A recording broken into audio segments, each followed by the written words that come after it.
بسم الله الرحمن الرحيم ومن أحسن قولا ممن دعا إلى الله وعمل صالحا وقال إنني من المسلمين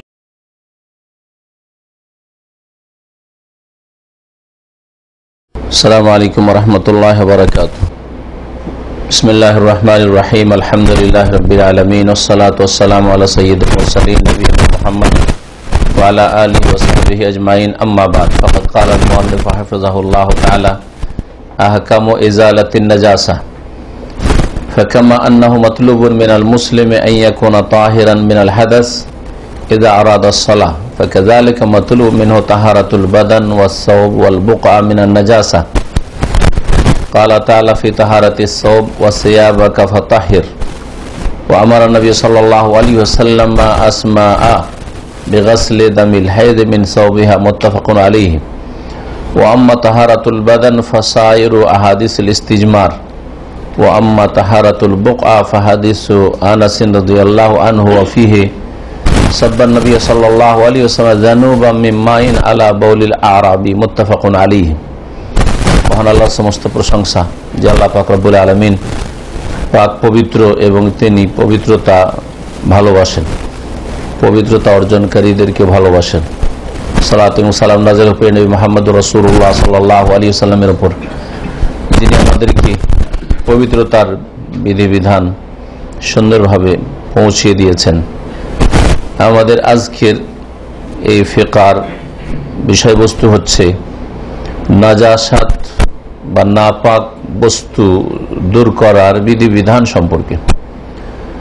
নাজাসাত মানে হচ্ছে নাপাক বস্তু, যে সব বস্তুগুলি নাপাক, পেশাব পায়খানা রক্ত ইত্যাদি এইরকম যেগুলি নাপাক বস্তু, যা মানুষের শরীরে লাগলে শরীরকে নাপাক করে, কাপড়ে লাগলে কাপড়কে নাপাক করে, মানুষের বসবাসের জায়গায় চলাফেরার জায়গায় থাকলে সেই জমিন নাপাক করে। এসব বস্তুগুলি কিভাবে দূর করতে হবে? নাপাকি যতক্ষণ পর্যন্ত একজন মুসলিমের শরীর থেকে, কাপড় থেকে, সালাতে নামাজের স্থান থেকে দূর না করবে ততক্ষণ পর্যন্ত তার সালাত হবে না। যেমন শরীরে আভ্যন্তরীণ নাপাকি হাদাস, ওযুবিহীন অবস্থা থেকে মুক্ত হওয়া, অথবা গোসল ফরজ হয়ে আছে, এই রকমের নাপাকি থেকে, আভ্যন্তরীণ নাপাকি থেকে তাহারাত অর্জন করা ফরজ না হইলে ইবাদত বন্দেগী কবুল হয় না।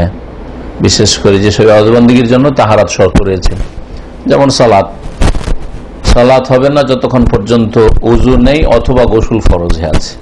এটিকে হাদাস বলা হয়। ছোট হাদাস হোক অথবা বড় হাদাস, ছোট নাপাকি হোক অথবা বড় নাপাকি হোক, এইরকমই নাজাস নাপাক বস্তু থেকে যতক্ষণ পর্যন্ত শরীর, কাপড়, নামাজের স্থান পাক না হবে ততক্ষণ পর্যন্ত নামাজ সালাত হবে না। এই জন্য এই বিষয়টি অত্যন্ত গুরুত্বপূর্ণ বিষয়। লেখক বলছেন আহকাম ইজালাতিন নাজাসা, নাপাক বস্তু দূর করার বিধিবিধান। বলছেন যেমন একজন মুসলিমের কাছ থেকে দ্বীন ইসলামে তলব করা হয়েছে যে সে যেন আভ্যন্তরীণ নাপাকি থেকে, হাদাস থেকে মানে আভ্যন্তরীণ নাপাকি থেকে, উজু নেই, উজু অবস্থায় চলে আসতে হবে, উজু হইতে হবে, গোসল ফরজে আছে, গোসল করতে হবে। এ হচ্ছে হাদাস থেকে পবিত্রতা। যেমন একজন মুসলিমকে এইরকম অবস্থা থেকে পবিত্রতা অর্জন করতে হবে হাদাস থেকে, বিশেষ করে নামাজের ইচ্ছা করলে, ইযা আরাদাস সালাহ, যখন নামাজের সময় হয়ে এসছে ফরজের, অথবা আপনি সুন্নত মুস্তাহাব নফল নামাজ আদায় করতে চাইছেন, নামাজের জন্য তাহারাত শর্ত। ঠিক তেমনি ফাকাযালিকা মাতলুব মিনহু তাহারাতুল বাদান ওয়াস-সাওব ওয়াল বুকা মিনান নাজাসা, এইরকমই একজন মুসলিমের কাছে তলব করা হয়েছে শরীয়তে যে সে যেন শরীরকে নাপাক বস্তু থেকে পাক রাখে, শরীরে যে কাপড়গুলি পরিধান করে আছে সেগুলিকে নাপাক বস্তু থেকে পাক রাখে, আর যেই জায়গায় সালাত আদায় করবে, নামাজ পড়বে, সেই জায়গাকেও নাপাক বস্তু থেকে যেন নেজাসাত থেকে পাক রাখে। কাপড় সম্পর্কে কোরআনে কারিমে দলিল রয়েছে, রাসূলুল্লাহ সাল্লাল্লাহু আলাইহি সাল্লামের হাদিসে রয়েছে। শরীর আর স্থান সম্পর্কেও হাদিস রয়েছে। কোরআনে কারিমের দলিল দেখা যায় প্রথম মহান আল্লাহ ইরশাদ করেছেন সূরাতুল মুদ্দাসসির আয়াত নম্বর 4-এ। প্রথম থেকে আল্লাহ বলছেন ইয়া আইয়ুহাল মুদ্দাসসির কুম ফাআনজির ওয়া রাব্বাকা ফাকাব্বির ওয়া সিয়াবাকা ফাতাহির। সিয়াব মানে হচ্ছে কি? সিয়াব মানে কি? কাপড়। সওবের বহুবচন হচ্ছে, সওব মানে হচ্ছে কাপড়। সওব যে কোনো কাপড়কে বলে, সেলাই করা হলেই যে সওব বলে এমন কথা না, এটা হচ্ছে আরবি ভাষা। সেলাই করা হোক অথবা বিনা সেলাই করা হোক, এটা হচ্ছে সওব। কিন্তু আরবরা যুগের আবর্তন বিবর্তনে তাদের মাতৃভাষায় সওব শুধু পুরুষদের সেলাই করা কাপড়, এই জুব্বা, যেটা বাংলা ভাষায় যেটাকে জুব্বা বলছেন, আপনারা এগুলো জুব্বাই বলেন না, জুব্বা বলছেন, ওইটাকে আরবরা তাদের মাতৃভাষায় কি বলা শুরু করেছে? সওব না, তব না, সওব, সওব বলা শুরু করেছে। সা উচ্চারণ করা অনারবদের জন্য জটিল, ইন্ডিয়া, বাংলাদেশ, পাকিস্তানের লোকের উপর। হ্যাঁ, সুকবাকে তুকবা বলে অভ্যাস। হ্যাঁ, সুকবা শহর, এটা সুকবা, খবরের পাশে এটা জায়গার নাম হচ্ছে সুকবা। সুকবা না, স নয়, আবার সুকবা, এমন যে তা আর সায়ের মাঝামাঝি সুকবা। এখন সুকবা তো বলা মুশকিল। হ্যাঁ, তখন কি করে দিয়েছে? ওটাকে তা করে দিয়েছে। আর এখানে রোগ আর একটা দাঁড়িয়েছে ইংরেজি উচ্চারণ। ইংরেজিতে লিখতে গিয়ে সা লিখতে গিয়ে টিএইচ লিখে আর এক ভুল করেছে, টিএইচ লিখে তখন ওকে থুকবা করছে। হ্যাঁ, থ বলে তো কোনো শব্দও নেই আরবিতে। তো এই করে হ্যাঁ, ইন্ডিয়া, বাংলাদেশ, পাকিস্তানের লোকেরা কি বলে? সুকবাকে থুকবা বলছে। ওই রকমই সবকে তব বলা শুরু করেছে, আর বকে প করে দিয়েছে। বকে কি করে দিয়েছে? হ্যাঁ, প করে দিয়ে একবারে তোপ বানিয়ে দিয়েছে। ইন্ডিয়া, বাংলাদেশ, পাকিস্তানের লোকেরা কি বলছে? এই যুবকে তোপ, তোপ সেলাই করে তোপ। আরে তোপ তো ওই কামানকে বলে, উর্দু ভাষায় তোপ বলে কাকে? ওই যে গোলা বর্ষানোর কামানকে তোপ বলা হয়, ট্যাঙ্ক তোপ, ওইটা হচ্ছে একটা অস্ত্র। হ্যাঁ, লড়াইয়ের। তো এই হচ্ছে তোপের ইতিহাস। তোপ বলে কিছু নেই। আর সবটাও তাদের মাতৃভাষা, এটা শুদ্ধ ভাষা নয়। সব যে কোনো কাপড়, থান কাপড় সব। আর থান কাপড়ের জন্য তখন ওরা আর একটা আরবি ইউজ করে, কমাস। হ্যাঁ, কমাস। হ্যাঁ, গুমাস, কে দিল গ করে। মহান আল্লাহ বলেন ফি তাহারিতি সব, কাপড়ের পবিত্রতা সম্পর্কে। ওয়া সিয়াবাকা ফাতাহির, হে নবী মুহাম্মদ সাল্লাল্লাহু আলাইহি ওয়াসাল্লাম, তোমার কাপড়কে পাক পবিত্র রাখো। পাক পবিত্র করো আর রাখোতে পার্থক্য আছে। আমি রাখো বললাম, করো বলিনি, তাই না? আপনাকে যদি বলি যে কাপড়টা হ্যাঁ পাক করেন, তো আপনি কি ভাববেন? না, কাপড় নাপাক আছে। ভাববেন কি যে কাপড় আমার নাপাক আছে। হ্যাঁ, ঠিক না? যদি বলি আপনার অন্তরটাকে পাক করেন, তার মানে এটা আপনার জন্য গাইল হয়ে গেল।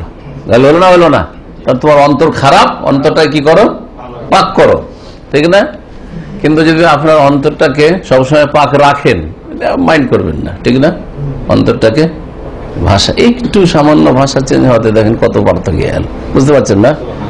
তো আমি তর্জমা করতে গিয়ে ওই হেকমতের তর্জমা, হ্যাঁ এটা হচ্ছে হেকমত। হে নবী, তোমার কাপড়কে কি করো? পবিত্র রাখো, পাক রাখো। পাক রাখো সবসময় রাখতে হবে। যে পাক রাখে তাকেও বলা যেতে পারে যে কাপড় চোপড় সাফ সুতরা রাখেন, পাক রাখেন, ঠিক না?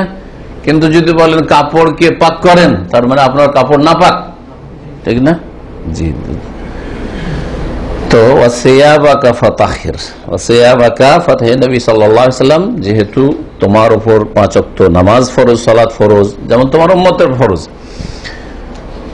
আর নামাজের জন্য হ্যাঁ শরীর পাক থাকা শর্ত, কাপড় পাক থাকা শর্ত, নামাজের জায়গায় পাক থাকা শর্ত। সুতরাং তোমার কাপড়কে কি রাখো? পাক রাখো। জি, এটা হচ্ছে প্রসিদ্ধ তাফসীর। তো নবী করিম সাল্লাল্লাহু আলাইহি ওয়াসাল্লাম আল্লাহ পাক কি বলছেন? কাপড়কে পাক পবিত্র রাখে। নবীকেই যদি হুকুম দেওয়া হয় যে তোমারও কাপড় পাক থাকতে হবে, না হলে নামাজ হবে না, তাহলে আমার আপনার কাপড় যদি পাক না থাকে নামাজ হবে? নামাজ হবে না। তাহলে প্রত্যক্ষভাবে ডাইরেক্ট রাসূলুল্লাহ সাল্লাল্লাহু আলাইহি সাল্লামকে আল্লাহ সম্বোধন করেছে কোরআনে কারিমে, আর পরোক্ষভাবে ইনডাইরেক্ট নবীকে সম্বোধন মানে উম্মতকে সম্বোধন, উম্মতকে সম্বোধন। জি, তাহলে কাপড় পাক রাখতে হবে, এটা হচ্ছে কোরআনী হুকুম। নবী করিম সাল্লাল্লাহু আলাইহি ওয়াসাল্লাম হাদিসে রয়েছে বুখারী মুসলিমের, ওয়া আমারা নবী সাল্লাল্লাহু আলাইহি ওয়াসাল্লাম আসমা বিনত আবি বকর, আবু বকর में আসমা রাদিয়াল্লাহু তাআলা আনহাকে নবী করিম সাল্লাল্লাহু আলাইহি ওয়াসাল্লাম মাসিকের রক্ত ধুইতে বলেছিলেন, মিন সাওবিহা, তার কাপড় থেকে। মাসিকের রক্ত যদি কাপড়ে লেগে যায় তাহলে কি করতে হবে? ভালো করে পরিষ্কার করে ধুইতে হবে, ভালো করে ধুইতে হবে, এই নির্দেশ দিয়েছেন নবী করিম সাল্লাল্লাহু আলাইহি ওয়াসাল্লাম। তাহলে এই হাদিস দ্বারা আর আয়াত দ্বারা প্রমাণিত হলো যে একজন মুসলিমের কাপড় কি করতে হবে? পাক রাখতে হবে। শরীর, কাপড়ের পরে শরীরও যেন পাক থাকে। ওয়াম্মা তাহারাতুল বাদান, শরীর পাক রাখতে হবে, তাহলে নামাজ হবে। এর দলিল কি? এর দলিল হচ্ছে পেশাব পায়খানা করার পরে, শৌচ কার্য সম্পাদন করার পরে কি করতে হয়? হয় পানি দিয়ে কি করতে হবে? ইস্তেঞ্জা করতে হবে, ধুইতে হবে। আর যদি পানির অভাব থাকে বা পানি কম থাকে তাহলে ঢেলা বা পাথর দিয়ে কি করতে হবে? পরিষ্কার করতে, ইস্তেজমার মানে পাথর ব্যবহার করতে হবে। কেন ব্যবহার করতে হবে? পেশাব করলেন, থাকলো লেগে, পেশাব করে ভালো করে সাফ হয়ে গেল, আর পেশাব যেখান থেকে বেরিয়েছে পেশাবের দাঁত সেখানে লেগে থাকলো, অসুবিধা কি? অসুবিধা কি? আপনার হাতে লাগতে যাচ্ছে, লজ্জা স্থানে লেগে আছে, ঠিক কিনা? তো কেন ওই লজ্জা স্থান কেন ধুইতে হবে পেশাব করার পরে? কাপড়ে যদি নাই লাগে, কাপড়ে লাগাইলো না, কাপড়ে লাগালো না, শরীরও পাক রাখতে হবে, না হলে নামাজ হবে না। ওই লোকটি নামাজ পড়বে, সুতরাং শরীরের লজ্জা স্থানের অগ্রভাগেই হোক না কেন, সামান্য জায়গায় যদি পেশাব লেগে থাকে, অথবা পায়ু পথে যদি পায়খানা সামান্য কিছু লেগে থাকে, তাহলে সেই ব্যক্তির নাপাক থাকলো, আর নাপাক অবস্থায় নামাজ হবে না। এই নাজাসাত নিয়ে শরীরে নাজাসাত বহন করে নামাজ হবে না। এই জন্যই কি করতে বলা হয়েছে? ইস্তেঞ্জা বা ইস্তেজমার করতে বলা হয়েছে। ইস্তেঞ্জা বা ইস্তেজমার করতে বলা হয়েছে। হয় পানি ব্যবহার করো, এটাকে ইস্তেঞ্জা বলা হয়, আর না হলে পানি না থাকলে বা পানির অভাব থাকলে, আরব দেশে পানির অভাব ছিল, সেজন্য অধিকাংশ লোকই শুধু কি করত? এই নয় যে দুটো জমা করতো, যেমন আমাদের দেশের কিছু লোকেরা করে, এটা বিদাতীদের লক্ষণ। দুটো জমা করা, আগে একটু একটা ঢেলা ব্যবহার করলো, আর ঢেলা না হলে একটু কমপক্ষে টিস্যু ব্যবহার করলো। আজকাল একটু বেশি উন্নতি করেছে, একটু পয়সা হয়েছে, তখন বাথরুমের টিস্যু নিয়ে গেল, আর টিস্যু ব্যবহার করে তারপরে তখন ধুইলো। এটা শরীয়তের এমন কোনো বিধান নাই, কোনো একটি সহি হাদিস দ্বারা প্রমাণিত নাই। এটি হচ্ছে বাড়াবাড়ি, এটা এক ধরনের গলু, খানিকটা এটা এক ধরনের গলু, বাড়াবাড়ি, যেখানে আল্লাহ পাক শরীয়তে দেননি, নবী সাল্লাল্লাহু আলাইহি ওয়াসাল্লাম সাহাবারা করেননি। বোঝা গেছে?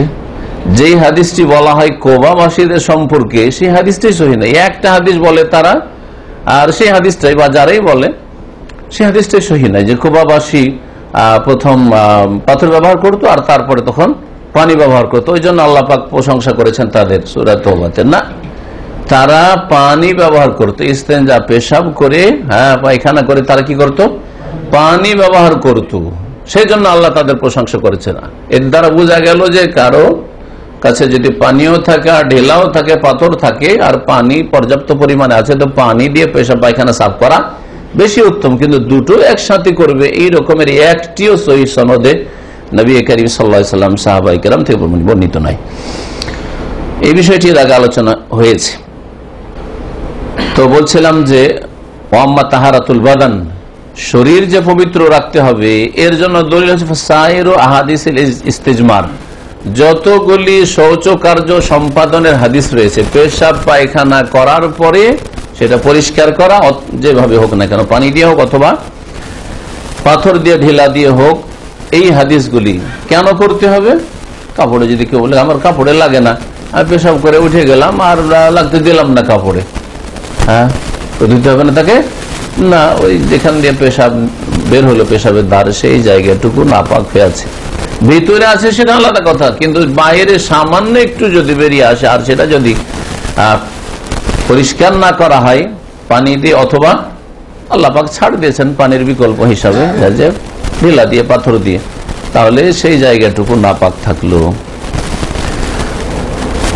ওয়াম্মা তাহারাতুল বোকা, এখন বাকি থাকলো তৃতীয় বিষয়, সেটা হচ্ছে যে একজন নামাজির জায়গাটুকু যেখানে নামাজ পড়ে ওই স্থানটাকেও পাক রাখতে হবে। যতটুকু জায়গায় নামাজ পড়ে, জরুরি নয় যে গোটাটাকে আপনি একটা ঘরের মধ্যে নামাজ গোটা ঘরটা পাক থাকতে হবে, জরুরি নয়। হ্যাঁ, এটা যদি কেউ মনে করে বাড়াবাড়ি, ধরেন আজকাল বড় বড় খাট ব্যবহার করে আমাদের দেশের লোকের, হ্যাঁ সিঙ্গেল না, ডবল খাট এইগুলো, তাই না? ওই খাটে 4-5 নামাজ পড়তে পারবে। হ্যাঁ, খাটের এক সাইডে পেশাব আছে, এখানে পেশাব আছে, এই জায়গায় ঢুকে নামাজ পড়ছে, নামাজ হবে না? হবে না। নামাজের জায়গাতে নাপাকি না থাকলে হবে।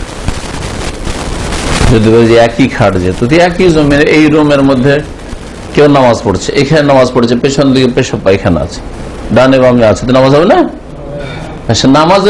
নামাজ পড়ার জায়গাটুকু কি করতে হবে? পাক রাখতে হবে। নামাজের জায়গাতে যেন নাপাকি না থাকে।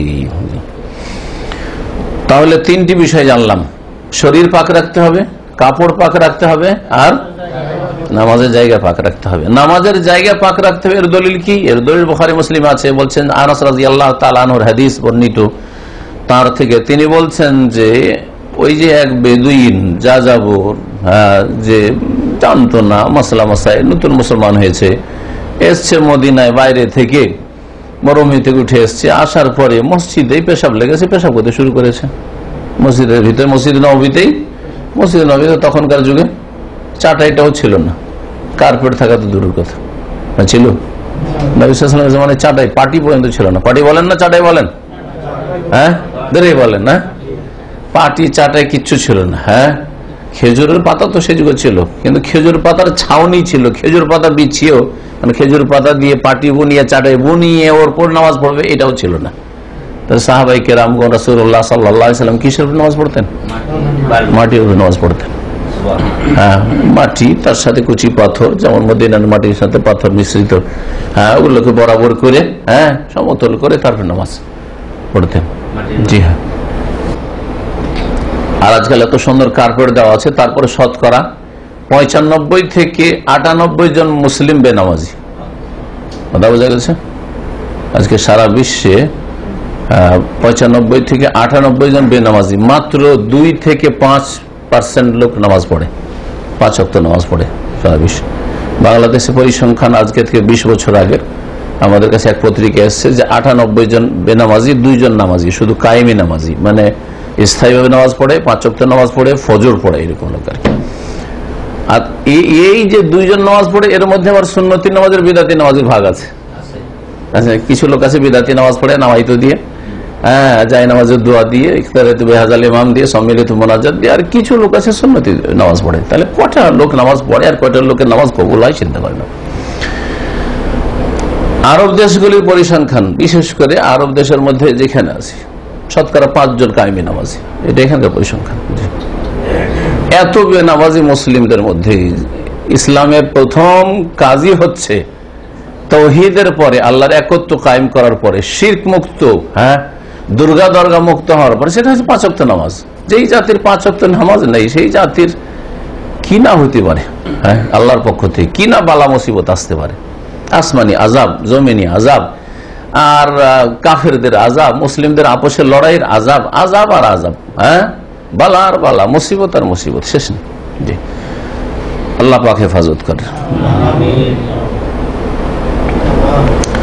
নবী করিম সাল্লাল্লাহু আলাইহি ওয়াসাল্লাম যখন দেখলেন যে ওই লোকটি পেশাব করে দিল, সাহাবীরা কি করেছিল? ধমক দেওয়া শুরু করেছিল। হ্যাঁ, ধমকাতে চমকাতে শুরু করেছে। নবী সাল্লাল্লাহু আলাইহি ওয়াসাল্লাম বলেছেন যে ছেড়ে দাও, মা ছেড়ে দাও, হ্যাঁ ওকে ওইরকম করিও না, হলে ভয় ও পালাইতে শুরু করবে। হ্যাঁ, পালাতে যখন শুরু করবে তখন একটা পেশাব বন্ধ হবে, তার শরীর স্বাস্থ্যের ক্ষতি হবে। 2 নম্বর পেশাব ছিড়বে, হ্যাঁ কারণ পেশাব তো শুরু হয়ে গেছে, তখন তাড়াতাড়ি তো বন্ধ হচ্ছে না, তাই না? তো পেশাব শুধু তার গায়ে আর কাপড়ে লাগবে না, গোটা মসজিদে ছিঁড়ে যাবে, হ্যাঁ, গোটা মসজিদে খারাপ করে ফেলবে, তাই না? দুই দিক থেকে ক্ষতি। এই জন্য নবী কারীম সাল্লাল্লাহু আলাইহি ওয়াসাল্লাম বলে ছেড়ে দাও, যা হয়েছে হয়েছে। তারপরে ওই সাহাবাদেরকে বলে, ওই লোকটিকে বললেন না যে তুই পেশাব করেছিস, তুই নিয়ে আয় আর ধোক ভালো করে, এই কথা বললেন কি? নবী সাল্লাল্লাহু আলাইহি ওয়াসাল্লাম এই কথা বলেননি। নবী সাল্লাল্লাহু আলাইহি ওয়াসাল্লাম তার সাহাবীদেরকে বললেন যে এই লোকটি জাহেল, জানেন না হ্যাঁ দিন, মসজিদের এহতেরাম সম্মান, হ্যাঁ পবিত্রতা অপবিত্রতা জানে না, অন্যায় ভুল কাজ করেছে, তোমরা পানি নিয়ে আসো এক বালতি, আর পানি নিয়ে আসার পরে ওই পেশাবের জায়গাতে এক বালতি পানি কি করো, বহিয়ে দাও। সাব্বান নবী সাল্লাল্লাহু আলাইহি জানুবান মিন মাইন, এক বালতি পানি, জানুবান জালে ফাতা দিবেন, জানুবান মানে হচ্ছে বালতি, আর জুনুবান মানে হচ্ছে গুনাহ সমূহ, জামবুনের বহুবচন হচ্ছে জুনুব। জি, নবী করিম সাল্লাল্লাহু আলাইহি সাল্লাম এক বালতি পানি ঢেলে দিলেন আলা বাউলিল আরাবি, ওই বেদুইনের পেশাবের জায়গায়। হ্যাঁ, তো জায়গাকে কি করার জন্য? পাক করার জন্য।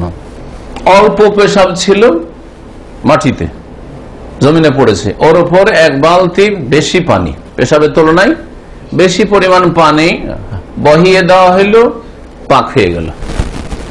এটা হচ্ছে পবিত্রতার তরিকা।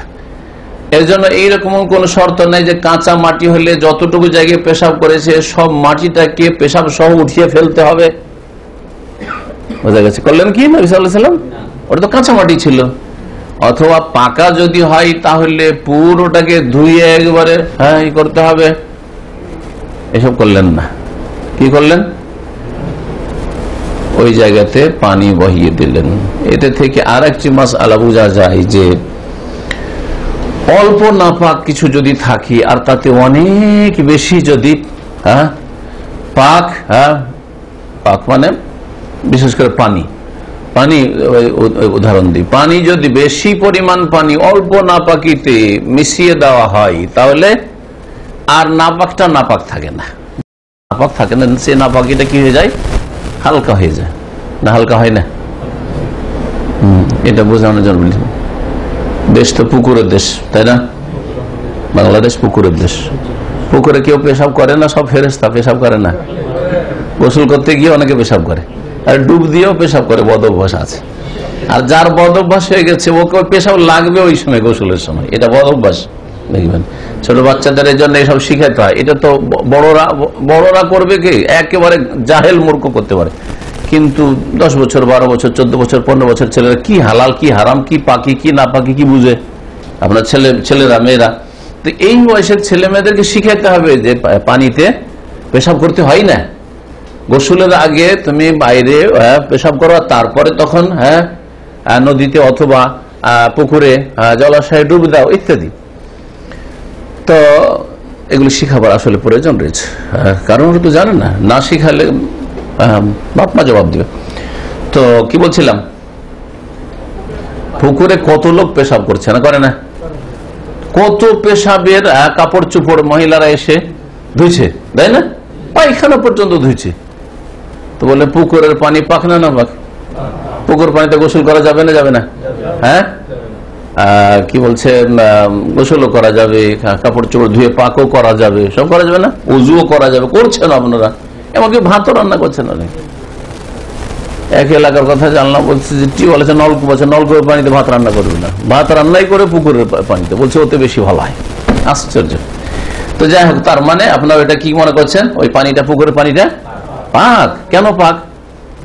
কারণ অল্প পেশাব হয়তো তাতে পড়ছে, কিন্তু পানির পরিমাণ অনেক বেশি। ঠিক তেমনি একটা লোকের পেশাব একটা জায়গায় পড়েছে, আর ওই জায়গায় এক বালতি পানি ঢেলে দেওয়া হইলো, এতে কি হয়ে গেল?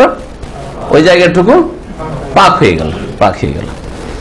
আচ্ছা, কোন জায়গায় ধরেন পেশাব করলো, কোন মানুষ পেশাব করলো, অথবা কোন বিড়াল কুকুরে পেশাব করলো, আর তারপরে ওই জায়গাটুকু শুকিয়ে গেল রোদে, শুকিয়ে যাওয়ার পরে আর কোন জায়গায় পেশাব করেছে কিছুই চেনা যায় না। এখন ওই জায়গায় নামাজ হবে না হবে না? হ্যাঁ, কতদিন পরে নামাজ হবে? হ্যাঁ, নাকি ওখানে পানি বহাইতে হবে তাহলে নামাজ হবে? বলেন। তার সঙ্গে দেখতে হবে যে কোন জায়গাতে পেশাব করেছে। গোটা গ্রামের লোক শুধু সঙ্গে বাড়াবেন যে এই জায়গাতে নামাজ পড়বো না। কি বলছিলাম? হ্যাঁ, পেশাব করেছে কোন মানুষ, তারপর ওই জায়গাটুকু শুকিয়ে গেছে। শুনেছেন যে এই জায়গাটাতে, জেনেছেন যে এই জায়গাতে কোন এক জায়গাতে পেশাব করেছে, এখন নামাজ পড়বেন, কোন জায়গায় বুঝতে পারছে না যে কোন জায়গায় পেশাব করেছে, পুরো জায়গাটাতে বেশ কিছু লোক নামাজ পড়বেন, পড়া যাবে না? যাবে না? হ্যাঁ, না পুরো জায়গাটাকে ধুইতে হবে? শুকিয়ে গেলে অসুবিধা নেই। যখন সূর্য শুকিয়ে গেল আর কোনো কিছু চিহ্ন নেই, তার মানে আর নাপাকি নেই। সূর্যে শুকিয়ে না হলে আল্লাহর জমিনে পাকি হইতো না। সারা পৃথিবীতে জমিনে যেখানে যান কিছু না কিছু পেশাব করেছে, হয়তো পশু পাখিতে পেশাব করেছে, তাই না? কিন্তু যখন শুকিয়ে গেছে আর নাপাক বস্তু ওখানে দেখতে পাচ্ছেন না, তার মানে আল্লাহর জমিন পাক, আল্লাহর জমিন হচ্ছে পাক। কিন্তু যখন দেখতে পাবেন, হ্যাঁ দেখতে পাবেন যেখানে পায়খানা দেখা যাচ্ছে, এখনো কিছু শুকনো পায়খানা পড়ে আছে, এখন এখানে রক্ত জবাই করেছিল, গরু জবাই করেছিল, খাসি জবাই ছিল, রক্ত পড়ে আছে, কিছু না কিছু, তার নাপাক আছে। হ্যাঁ, জি হ্যাঁ।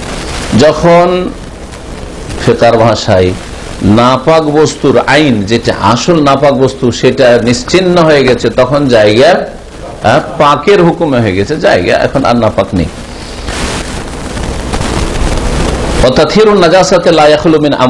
বলছেন নাপাক বস্তুকে পাক করার দুটি অবস্থা।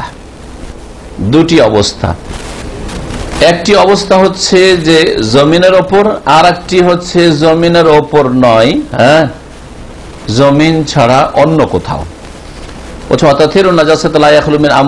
নাপাক বস্তুকে পাক পবিত্র করা মানে দূর করার দুটি অবস্থা হতে পারে, দুই অবস্থার এক অবশ্যই হবে। আল আউয়াল, প্রথম অবস্থা হচ্ছে ইম্মান তাকুন আলা ওয়াজহিল আরদে, সেটা হয়তো ভূপৃষ্ঠে জমিনের ওপরেই, ওয়ামাত্তাসালাবিহি, অথবা জমিনের সাথে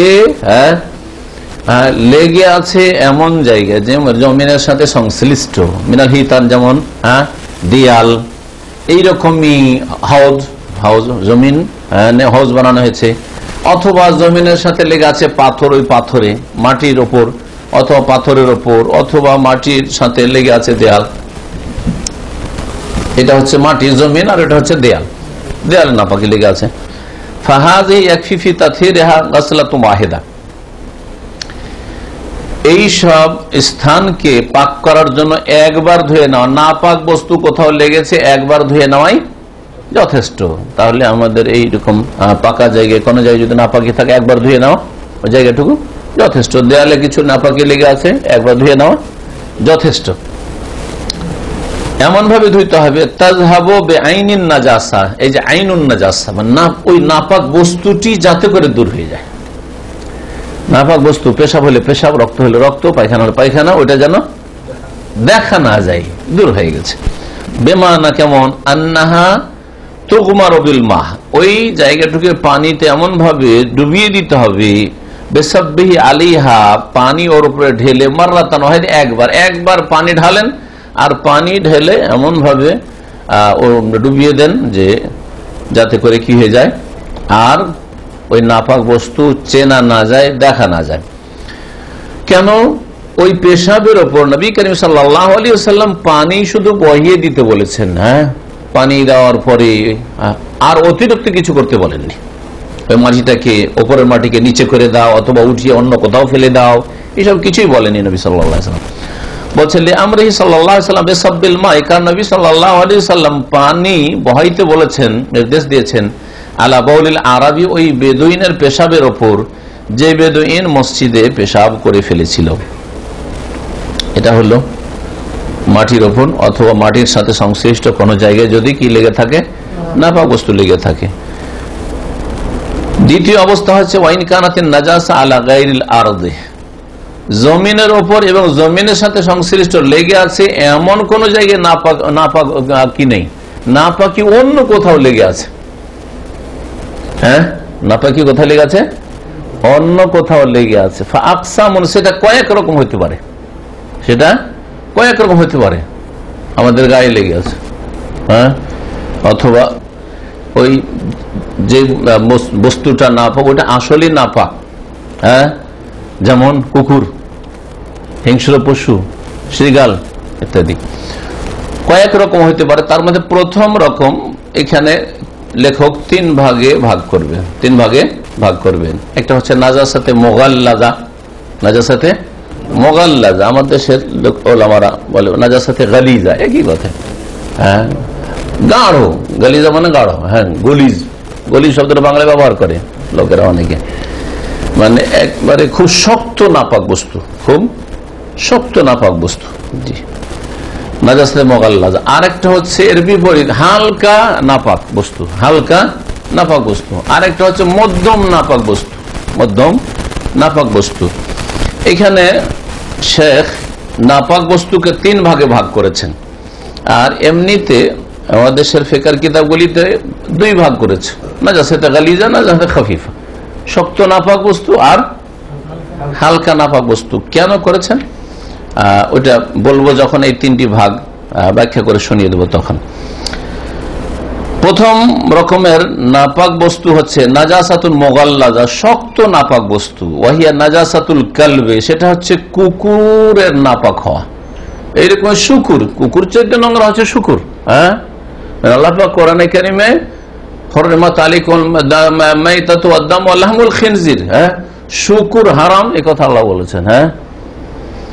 তো কুকুর বা শুকুর এগুলো ফাতাথিরুহা, বিশেষ করে কুকুরের বিষয়টি এখানে উল্লেখ করেছেন, কারণ কুকুর সম্পর্কে নবী করিম সাল্লাল্লাহু আলাইহি সাল্লামের বিশেষ হাদিস রয়েছে, অন্য কোন জীবজন্তু সম্পর্কে এইরকম হাদিস নেই। এত শক্ত ভাবে পবিত্রতা হাসিল করা বা পাক করার বিধানটি, সেটা হচ্ছে 7 বার করে কুকুর যদি কোনো পাত্রে মুখ দিয়ে দেয় তাহলে 7 বার করে ধৌত করতে হবে। বলছেন ফাতাথিরুহা বিসাবি গাসলাতিন, তা পাক করতে হবে 7 বার ধুয়ে, ইহদাহুন্না বিত্তরা, তার মধ্যে একবার মাটি দিয়ে মেজে সাফ করতে হবে, মাটি দিয়ে ঘষা দিয়ে মেজে পরিষ্কার করতে হবে। একবার বলেছেন লেখক, একবার যদি 7 বার মধ্যে 7ম বার মাটি দিয়ে ধোয় তো যুক্তিসঙ্গত হবে। 7 বার ধুইলাম পানি দিয়ে, কারণ হাদিসে 7 বার আছে, আর 7ম বার আমি মাটি দিয়ে ধুইলাম, তাহলে 7ম বার যখন মাটি লাগিয়ে দিলাম তাহলে এই মাটি পরিষ্কার করতে তো আরো 1-2 বার দিতে হবে, ঠিক না? এই জন্য লেখক বলবেন যে সবচেয়ে ভালো হচ্ছে প্রথমবারই মাটি দিয়ে পরিষ্কার করা, প্রথমবার বা দ্বিতীয়বার মাটি দিয়ে প্রথম দিকেই। এই যে 7 বার ধুবেন তার মধ্যে একবার মাটি দিয়ে পরিষ্কার করবেন। লিহাদিস আবি হুরায়রা রাদিয়াল্লাহু তাআলা আনহু বর্ণিত হাদিস রয়েছে, নবী করিম সাল্লাল্লাহু আলাইহি ওয়াসাল্লাম বলেছেন, ইযা ওয়ালাগাল কালবু ফি ইনাই আহাদিকুম, যখন কুকুর মুখ দিবে তোমাদের কোন পাত্রে, তোমাদের কারো পাত্রে যদি কুকুর মুখ দেয়, ওয়ালাগা জিভা দিয়ে দেওয়া আসলে এটা। আর কুকুরের এই বদভ্যাস, কুকুর কি করে, হ্যাঁ, অন্যান্য পশুর মতো মুখ দেয় না, কি দেয়, জিভা লম্বা করে জিভা ঠেকায়, হ্যাঁ, জিভা দেয়। আর মাটি দিয়ে পরিষ্কার কেন করতে হবে, এতেও সায়েন্টিফিক হিকমত রহস্য রয়েছে। কারণ কুকুরের জিহ্বাতে মারাত্মক ধরনের জীবাণু থাকে, যেই জীবাণু মাটি দিয়ে ঘষা দেওয়া পরিষ্কার করা ছাড়া এমনি পানি দিয়ে এমনকি সাবান দিয়ে হয়তো মরবে না, কোনো কেমিক্যাল দিয়ে মরতে পারে কিন্তু সাবান দিয়ে মরবে না। কুকুরের একটা বদ অভ্যাস আছে, যারা গবেষণা করেছেন এই হাদিস নিয়ে, মেডিকেলের দিক থেকে তারা বলেছেন যে কুকুরের একটা বদ অভ্যাস আছে, সেটা হচ্ছে পায়খানা করার পরে জিভা দিয়ে চাটা বা পায়খানার রাস্তাতে মুখ দেওয়া, জি, নিজের পায়খানার রাস্তাতে নিজে মুখ দেওয়া, এটা হচ্ছে কুকুরের বদ অভ্যাস। আর এই পায়খানা, কুকুরের পায়খানাতে মারাত্মক রকমের জীবাণু থাকে, যে জীবাণু জিহ্বাতে চলে আসে, যখন মুখ দেয় তখন জিহ্বায় চলে আসে, আর এমন ভাবে জিহ্বাতে লেগে যায় যে সেটা সহজে ছুটে যায় না, ওতেই থাকে। যখনই কোনো পাত্রে মুখ দিবে তখন সাথে সাথে ওই জিহ্বা থেকে পাত্রে গিয়ে লেগে যায়, আর এমন ভাবে লেগে যায় শুধু ধুয়ে ধুয়ে ফেলে দেন, যতই পরিষ্কার করেন ধুয়ে ছুটবে না, যতক্ষণ পর্যন্ত মাটির ঘষা না পড়বে। তাতে মাটির ঘষা পড়লে তখন ওই জীবাণুটা মরবে অথবা জীবাণু সরবে। তো এই হেকমতের কারণে 7 বার ধুইতে বলা হয়েছে, আর একবার মাটি দিয়ে মেজে ঘষে পরিষ্কার করতে বলা হয়েছে। নবী করিম সাল্লাল্লাহু আলাইহি ওয়াসাল্লাম বলেছেন, তোমাদের কারো পাত্রে যদি কুকুরে মুখ দেয় ফালিয়াগসিলহু সাবআন, 7 বার যেন ধৌত করে, উলাহুন্না বিত্তুরাব, তার প্রথমবার মাটি দিয়ে। এই প্রথমবারের হাদিস রয়েছে, এদাহুন্না একবারের হাদিস রয়েছে, কিন্তু প্রথমবার করলে ভালো। রাওয়াহু মুসলিম, সহিহ মুসলিম হাদিস রয়েছে, অন্যান্য হাদিসে রয়েছে ওয়াল আউলা আইয়াকুনা তুরাবু ফিল উলা, আর সবচেয়ে উত্তম হচ্ছে এই 7 বারের মধ্যে প্রথমবারই মাটি দিয়ে মেজে পরিষ্কার করবেন। এটা ছিল নাজাসাতে মুগাল্লাযা। তাহলে কেন 7 বার করে ধুইতে হবে? আল কিসমুস সানি, দ্বিতীয় প্রকারের নাপাকি হচ্ছে নাজাসাতে মুখাফফাফা, হালকা নাপাকি, নাপাক কিন্তু একেবারে হালকা নাপাক। সেটা হচ্ছে ওয়াহিয়া বাউলুল গোলাম, ছেলে সন্তান, যে এমন সন্তান যে সন্তান দুধ পান করার বয়সে আছে, ছেলে সন্তানের পেশাব আল্লাযী লাম ইয়াকুলিত তাম, যেই সন্তান যেই শিশু এখনো আগ্রহের সাথে খাদ্য খায়নি, মানে তার খাবার উপর চাহিদা নেই, হয়তো মুখে এক একটু কিছু দিয়ে দিচ্ছেন, খেজুর দিয়ে দিচ্ছেন, অত দুটো ভাত দিয়ে দিচ্ছেন, হ্যাঁ খেয়ে নিচ্ছে, সেটা আলাদা কথা, কিন্তু খাবারের দিকে ওই বাচ্চার চাহিদা হয়নি। চাহিদা কোন দিকে আছে?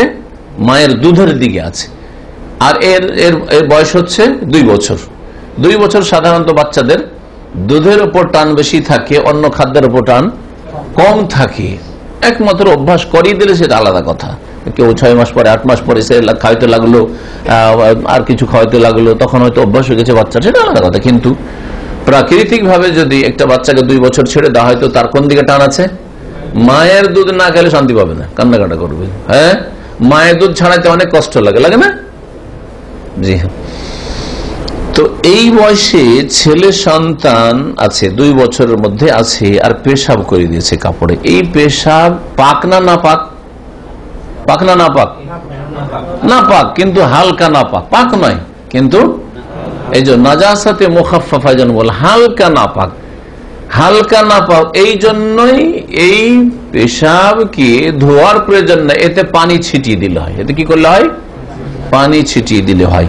ওয়াকাযা নাজাসাতুল মাজি, এইরকম মাজির নাপাকি, মাজি সাবালক মানুষ, সাবালক পুরুষ, হ্যাঁ একটু কামভাব সৃষ্টি হলে, হ্যাঁ শরীরে উত্তেজনা আসলেই একটু আঠা আঠা ভাব হয়ে বেরিয়ে আসে। বীর্য নয়, বীর্যের একটা রং আছে, বীর্যের রং হচ্ছে সাদা, হ্যাঁ, কিন্তু এই মাজির কোন রং নেই, যেমন পানির রং নেই, হ্যাঁ পানির মতো।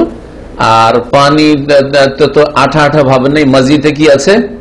আঠা আঠা ভাব আছে, তারের মতো হয়ে যাবে যদি এই কারণ, তো তারের মতো, এটা হচ্ছে মাজি। তো এই মাজি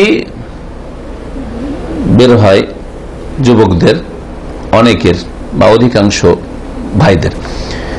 এই মাজি পাক না না পাক? হ্যাঁ না পাক, কিন্তু হালকা না পাক। কি এটা?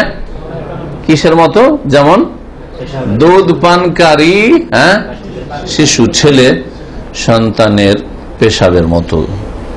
এটা কি করতে হবে? ওয়াকফি ফি যালিকা রাশহু বিল মা, এতে পানি ছিটিয়ে নেওয়া যথেষ্ট। পেশাব, শিশুর ছেলে সন্তানের পেশাব যে দুধ পান করার বয়সে আছে, এতে পানি ছিটার স্পষ্ট হাদিস রয়েছে। আর মাজির ক্ষেত্রেও, মাজির ক্ষেত্রে নবী করিম সাল্লাল্লাহু আলাইহি ওয়াসাল্লাম ধুতে বলেছেন, হালকা ধুলেই যথেষ্ট। অনেক সময় হয়তো সন্দেহ লাগছে, কি জানি কোনখানে যে লাগলো বুঝতে পারছি না, তো পানি ছিটিয়ে নিলে, এখানে ওই যে পানি ছিটার কথা রয়েছে। বলছেন উম্মে কায়েস রাদিয়াল্লাহু তাআলা আনহা থেকে বর্ণিত হাদিস, আন্নাহা আতাত বিইবনিল্লাহ সাগীরিন, এই মহিলা তার একটি ছোট্ট ছেলে কে নিয়ে আসলো নবী করিম সাল্লাল্লাহু আলাইহি ওয়াসাল্লামের কাছে। লাম ইয়াকুলি তামাজি, এখনো খাবার খাই নাই, মানে খাবার খাওয়ার বয়সে আসেনি। এখানে চলে এসো, চলে এসো। ফাজলাসাহু ফি হিজরিহি, তারপরে রাসূলুল্লাহ সাল্লাল্লাহু আলাইহি ওয়াসাল্লাম তাকে নিজের কোলে বসিয়ে নিলেন। কোলে নিয়ে নিলেন, ছোট বাচ্চাকে কোলে নেওয়া, বিশেষ করে ছেলে সন্তানকে তো কোলে নিতে আগ্রহ আরো বেশি হয়। আরবদের মধ্যে অন্যের মেয়ে সন্তানকে কোলে নেওয়াটা একটা আইবের বিষয়, মনে রাখবেন। আপনারা অনেকেই হয়তো মালিকের বাড়িতে যাচ্ছেন, 2 বছর 1 বছরের ছেলে মেয়ে, ছেলে যেমন কোলে নিচ্ছেন মেয়েও কোলে নিয়ে নিচ্ছেন, এরকম কাজ করবেন না। কারণ আমাদের সমাজে আবার আছে, বাঙালি সমাজে কোন বন্ধুর বাড়িতে গেছেন, ওই ছেলে সন্তান হইলো কোলে বসিয়ে নিলেন বন্ধুর ছেলে, আর মেয়ে সন্তান হইলো 1 বছর 2 বছর মেয়ে কোলে বসিয়ে নিলেন, করছেন না? বা মজলিসে বসে গল্প স্বল্প চলছে বন্ধু বান্ধবের সাথে, তেমন ছেলে চলে আসছে তেমন মেয়েরাও আমাদের চলে আসছে। আরবদের কোনোদিন দেখবে না যে মেয়েরা মজলিসে চলে আসলো, কোনোদিন দেখবে না যে মেয়েরা মজলিসে চলে আসলো। তারপরে মেয়ে সন্তানকে কোলে নেওয়াটা একটা দোষের ব্যাপার। প্রত্যেক সমাজে এক একটা ট্রেডিশন আছে, সভ্যতা আছে, হ্যাঁ, তাদের ওরফ যেটা, এটাকে খারাপ মনে করা হয়। সুতরাং অনেকে অজ্ঞতার কারণে মনে করছেন একটু আদর করলাম, হ্যাঁ, খবর তার আদর করতে যান না, হ্যাঁ জি, আদর করতে গিয়ে বাঁদর সেজে যাবেন, মুশকিল, মুশকিল। তো রাসূলুল্লাহ সাল্লাল্লাহু আলাইহি সাল্লাম কি করলেন, ওই ছেলেটিকে কোলে নিলেন। ফাবালা আলা সাওবিহি, কোলে নিতেই পেশাব করে দিল ছেলেটি নবী সাল্লাল্লাহু আলাইহি সাল্লামের কাপড়ে। ফাদা বিমাইন, নবী সাল্লাল্লাহু আলাইহি সাল্লাম পানি নিয়ে ডাকলেন। ফানাদাহু, তাতে পানি ছিটিয়ে দিলেন। ওয়ালাম ইয়াগসিলহু, ধুইলেন না। তাহলে পানি ছিটিয়ে দিলে কি হয়ে যায়, পাক হয়ে যায় শিশু আর পেশাব। মুত্তাফাকুন আলাইহি, বুখারী মুসলিমের হাদিস। ওয়াইন কানা ইয়াকুলু তাআমা লিশাহওয়া ওয়া ইখতিয়ার, আগ্রহের সাথে বাচ্চা খাবার খাচ্ছে, 2 বছর বয়স হয়ে গেছে, তার মানে স্বাভাবিক ও কি করছে, আগ্রহের সাথে খাবার খাচ্ছে। অথবা 6 মাস 7 মাসে এমন ভাবে অনেকের মায়ের দুধ হয় না, বাচ্চার মায়ের দুধ হয় না, তখন খাবার ধরিয়ে দিচ্ছে। ও 6 মাসে আগ্রহের সাথে খাবার খাচ্ছে, অধিকাংশই খাদ্য তার হচ্ছে খাবার, সে দুধ নয়। তাহলে 6 মাস 7 মাসের হইলেও এই ক্ষেত্রে পানি ছেটানো চলবে না, কারণ তার প্রধান খাদ্য কি হয়ে গেছে, খাবার হয়ে গেছে, দুধ নয়। বলছেন যদি আগ্রহের সাথে আর স্বেচ্ছায় খাবার খায়, ফাবাউলুহু মিসলা বাউলিল কাবীর, তাহলে তার পেশাব বড়দের পেশাবের মতোই কি নাপাক। নাপাক, এটা কোন নাপাকি, মধ্যম ধরনের নাপাকি। এক নাজাসাত মুগাল্লাযা বললো কুকুরের, কুকুর কি আর কি। ওয়াকাযা বাউলুল উনসা সাগীরা, এইরকমই ছোট মেয়ে, 1 মাস 2 মাস 6 মাসের মেয়ে, দুধ পান করছে মেয়ে, কিন্তু মেয়ে সন্তান, ওর পেশাব মিসলা বাউলিল কাবীরা, বড় মহিলাদের বা বড় পুরুষদের যেমন পেশাব নাপাক ওই রকমই নাপাক। এই জন্য নবী করিম সাল্লাল্লাহু আলাইহি সাল্লাম বলেছেন যে মেয়েরা যদি কাপড়ে পেশাব করে দেয় ছোট, 1-2 মাস 6 মাসের দুধ পানের অবস্থায়, তাহলে কি করতে হবে, ধুইতে হবে। ইউগসালু মিন বাউলিল জারিয়াতি ওয়া ইউরাশশু মিন বাউলিল গোলামে, নবী করিম সাল্লাল্লাহু বলেছেন যে যদি ছোট মেয়েরা পেশাব করে দেয় দুধ পান অবস্থায় এই বয়সে, তাহলে কাপড় ধুইতে হবে বা শরীর ধুইতে হবে। ওয়া ইউরাশশু মিন বাউলিল গোলাম, আর ছেলে সন্তান যদি দুধ পান করার বয়সে এইরকম সময়গুলোতে পেশাব করে দেয়, তাহলে পানি ছিটিয়ে নেওয়া চলবে।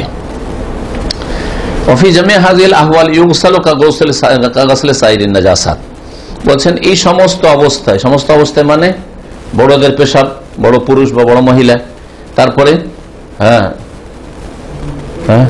ছোট মেয়ে, এই সমস্যায় কি করতে হবে, অন্য অন্য নাপাক বস্তু কোথাও লেগে থাকলে, শরীরে কাপড়ে স্থানে লেগে থাকলে যেমন ধুইতে হয় তেমনই ধুইতে হবে।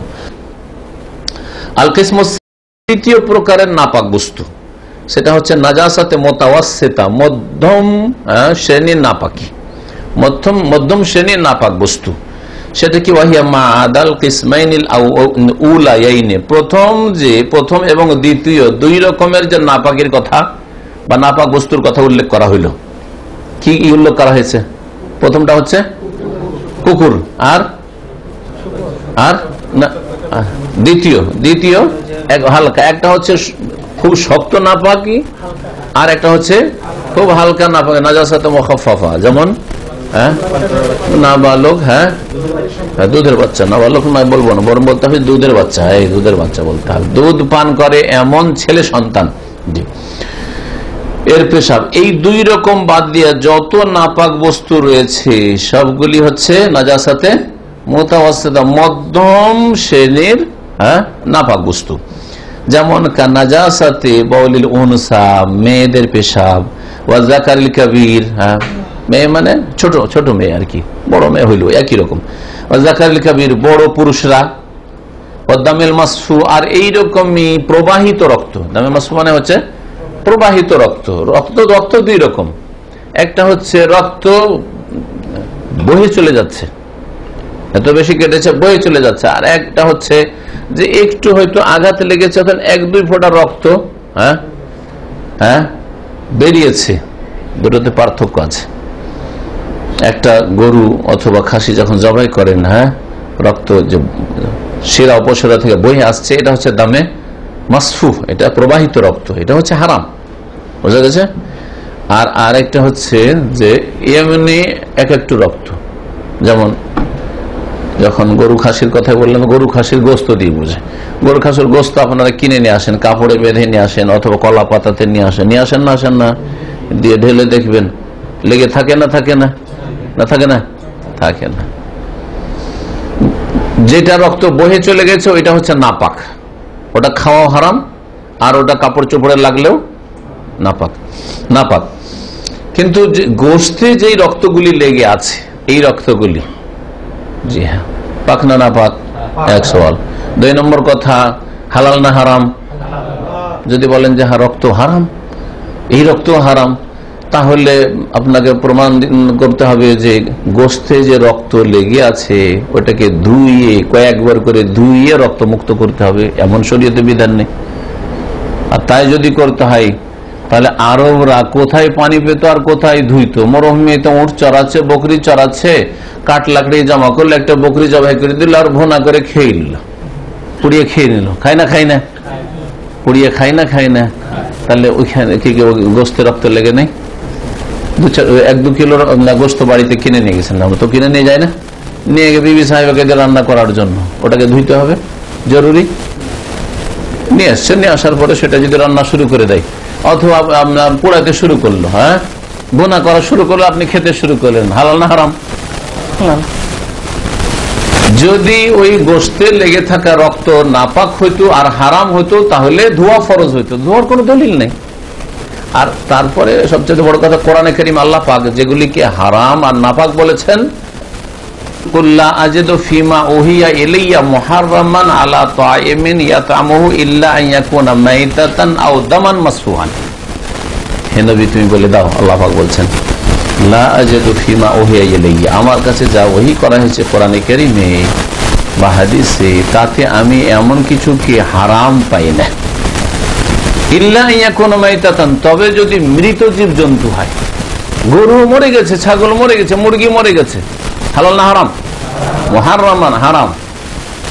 আও দামান মাসফুহান, অথবা প্রবাহিত রক্ত। দামান কি বলছেন? শুধু রক্ত বললেন না, আল্লাহ কি বলছেন? যেই রক্ত বহে যায়, রক্ত জবাই করছেন আর বহিছে, আর একটা গ্লাস ধরে 1 গ্লাস রক্ত নিয়েছেন, ওই যে এটা আমি খাবো, রক্তের শরীরে অভাব আছে, হালাল না হারাম? নাপাক আর হারাম, নাপাকও এবং হারামও, নাপাক এবং হারাম। দামান মাসফুহান আও লাহমা খিনজির, অথবা শুকরের গোশত। আল্লাহ পাক বলেছেন কোরআনে কারীমে কয়েকবার করে শুকরের গোশতের কথা বলেছেন, কত শক্ত হারাম। আর আজকাল কাফেরদের প্রধান খাদ্য হচ্ছে শুকরের গোশত আর মদ। অমূল খাবায়েস, যত নোংরা হারাম বস্তু রয়েছে তার মধ্যে হারাম বস্তুর আর নোংরামির জড় হচ্ছে, মূল হচ্ছে মদ, আর সবচেয়ে নোংরা হারাম গোশতের মধ্যে হচ্ছে শুকরের গোশত। আজকাল এটা আন্তর্জাতিক প্রধান খাদ্য। বার্গার মানে হামবার্গার, অনেকে মূর্খামি করে বলে হামবার্গার, হামবার্গার মানে তো শুকরের গোশত দেওয়া বার্গার, জানেন? হামবার্গার মানে হচ্ছে শুকরের গোশত দেওয়া বার্গার। এই জন্য সৌদি আরব হামবার্গার বলা হয় না, এটাকে বিফ বার্গার বলা হয়, না শুধু বার্গার বলা হয়। মুসলমান হামবার্গার খেলাম, হামবার্গার খেলাম মানে শুকরের গোশত দিয়ে বার্গার খেলাম। তারপরে ওই সব অমুসলিম দেশে যারা বসবাস করছে, তারা যদি অধিক সতর্ক না থাকে, তাহলে কি যে প্যাকিং হয়ে আসছে, হালালের নামে হালালের একটা স্টিকার লাগিয়ে দিয়েছে, হালাল হালাল হালাল, এই হালাল হোটেল, আর এ হচ্ছে হালাল, হালাল হইতে হয়তো শুকরের গোশত দেওয়া আছে। সুতরাং ওই সব দেশে যে কত যে সতর্ক হয়ে থাকতে হবে, ওই বাড়িতে জবাই করা ছাড়া বাইরে খাওয়া, অথবা দেখে শুনে, যেমন মুরগি দেখতে পাচ্ছেন, এটা মুরগি, জবাই হচ্ছে, তাহলে ঠিক আছে, কিন্তু আপনার গোস্ত প্যাকিং করা আছে, গোস্ত ফ্রোজেন গোস্ত, আর আপনাকে বলা হচ্ছে এটা গরুর গোস্ত বা এটা ছাগলের গোস্ত, কি করে জানবে যে এটা ছাগলের গোস্ত গরুর গোস্ত? কি এতে মিক্স করা আছে সেই শুকরের গোস্ত? জি, আল্লাহ হেফাজত করেন। সময় এগিয়ে চলে যাচ্ছে, তাড়াতাড়ি করি, তাই না? এছাড়া আরো অন্য যেগুলো নাপাক, তাহারাতুহু গাসলুহু হাত্তা ইউজান্না তাহারাতু, মধ্যম শ্রেণীর যেগুলি নাপাক বস্তু, যেমন রক্ত লেগে আছে কোথাও, বা পেশাব, বড়দের পেশাব, মেয়েদের পেশাব ইত্যাদি ইত্যাদি, এইরকম যতগুলি নাপাক বস্তু রয়েছে, এটাকে কেমন করে পাক করবেন? ধুইতে থাকবেন। ধুয়ে যখন দেখলেন যে এটা এখন পাক হয়ে গেছে, আর কোনো নাপাকি এতে লেগে নেই, তখন পাক হয়ে গেছে। মাসালা, মাসালা হচ্ছে যে যেসব পশুর গোস্ত খাওয়া হালাল, যেমন মাকুলুল লাহম বলা হয়। মাকুলুল লাহম মানে যার গোস্ত খাওয়া হালাল, যেমন গরু, উট, খাসি, বকরি, ভেড়ি, ভেড়া, জি হ্যাঁ, এগুলো, মুরগি, যেসব পশুর গোস্ত খাওয়া কি হালাল, এর পেশাব আর গোবর বা নেদি, গরুর গোবর, ওটের গোবর, ওটের পেশাব, গরুর পেশাব, এগুলি কি? ওয়ামা ইয়াহিল্লু আকলু লাহমিহি বাউলুহু ওয়া রাউসুহু তাহিরুন। মাসালা শোনেন, অনেকে যারা এখানে এসে হয়তো দিন কিছু শিখেননি, শুনে শুনে শুধু দেশ থেকে দিন শিখে আছে, ওদের জন্য একটু আজব লাগবে, কিন্তু এইটা হচ্ছে দলিলের কথা, কোরআনে বা হাদিসের কথা। যেসব জীবজন্তুর গোস্ত খাওয়া হালাল, তার পেশাব এবং গোবর হচ্ছে তাহেরুন, পাক। কি বলা হলো? পাক বলা হয়েছে, হালালুন বলা হয়েছে। তাহেরুন আর হালালুন কি পার্থক্য? পাক আর হালাল, হালাল মানে সেটা খাওয়া চলবে, আর হারাম মানে খাওয়া যাবে না। আর তাহেরুন পাক, তার মানে সেটা পবিত্র, সেটা আপনার গায়ে লাগলে, কাপড়ে লাগলে বা স্থানে পড়ে থাকলে ওই জায়গায় নাপাক হয়নি, কিন্তু সেটা কি জরুরি যে খাওয়া যাবে? প্রত্যেক পাক বস্তু খাওয়া যাবে? জরুরি না। মাটি পাক কিনা? মাটি পাক না পাক নয়? পাথর পাক না না পাক? কেউ যদি বলে আমি মাটি খাবো, মাটি খাওয়ার হুকুম কি বলবেন? যে জায়েজ? তখন বলবো যে মাটি খাওয়াতে উপকার আছে না অপকার আছে মানুষের? মাটি কি আল্লাহ খাদ্য হিসাবে মানুষের জন্য সৃষ্টি করেছেন? তাহলে বুঝছেন, মাটি শুধু পাক না, পাক করছে আপনাকে, ওতে তায়াম্মুম করছেন, উযুরও কাজ দিচ্ছে, এমনকি অসুস্থ অবস্থায় গোসলেরও কাজ দিচ্ছে, তারপর মাটি খাওয়া হারাম, ঠিক না? কারণ অনেকেই মূর্খতার সাথে বলে যে তোমরা যখন এটাকে পাক বলছো তো খাও। জি হ্যাঁ, একসাথে বিদ্যার্থীরা বলে এরকম যে মানিকে যখন বলছেন পাক, তাহলে কি খাওয়া যাবে? হ্যাঁ, বহু জিনিস রয়েছে যেটা পাক কিন্তু খাওয়া যাবে না। তামাকের পাতা পাক না না পাক? তামাকের পাতা যদি কারো কাপড়ে লেগে থাকে তো কাপড়টা না পাক হয়ে যাবে নাকি? দলিল দেন, দলিল তাহলে। কিন্তু খাওয়া হারাম, বুঝা গেছে এবারে? এইরকম অনেক কিছু রয়েছে। পাথর, যে কোনো পাথর মানুষের উপকার হবে না অপকার হবে? তো যে জিনিসে অপকার হবে খেলে, সেটা কি আল্লাহ হালাল করতে পারেন? না, কখনো না। তো কি বলছেন লেখক? গোবর আর পেশাব কি পাক, কিন্তু এই কথা বলেন যে হালাল খাও, এই কথা বলা হয়নি যে পেশাব খাও। হিন্দুদের মতো এক শ্রেণী হিন্দুরা ভারতে এখন বিভিন্ন রোগের চিকিৎসা হিসাবে কি করছে? গরুর পেশাব খাচ্ছে। খেতে বলা হয়নি, কিন্তু পাক, পাক, হালাল, হালাল নয়, পাক। কাল ইবিল, যেমন উট, ওয়াল বাকার আর গরু, ওয়াল গানাম এইরকমই ছাগল, মেষ ইত্যাদি, অনাহাবিহা। কেন কি বললেন লেখক? বললেন যে এগুলি হচ্ছে যেসব পশুর গোস্ত খাওয়া হালাল, তার পেশাব গোবর পাক। পাকের দলিল কি? পাক না পাক দুটো মত। পাকের দলিল কি? নবী করিম সাল্লাল্লাহু আলাইহি সাল্লামের কাছে কিছু লোকেরা ইসলাম কবুল করে এসেছিল মদিনায়।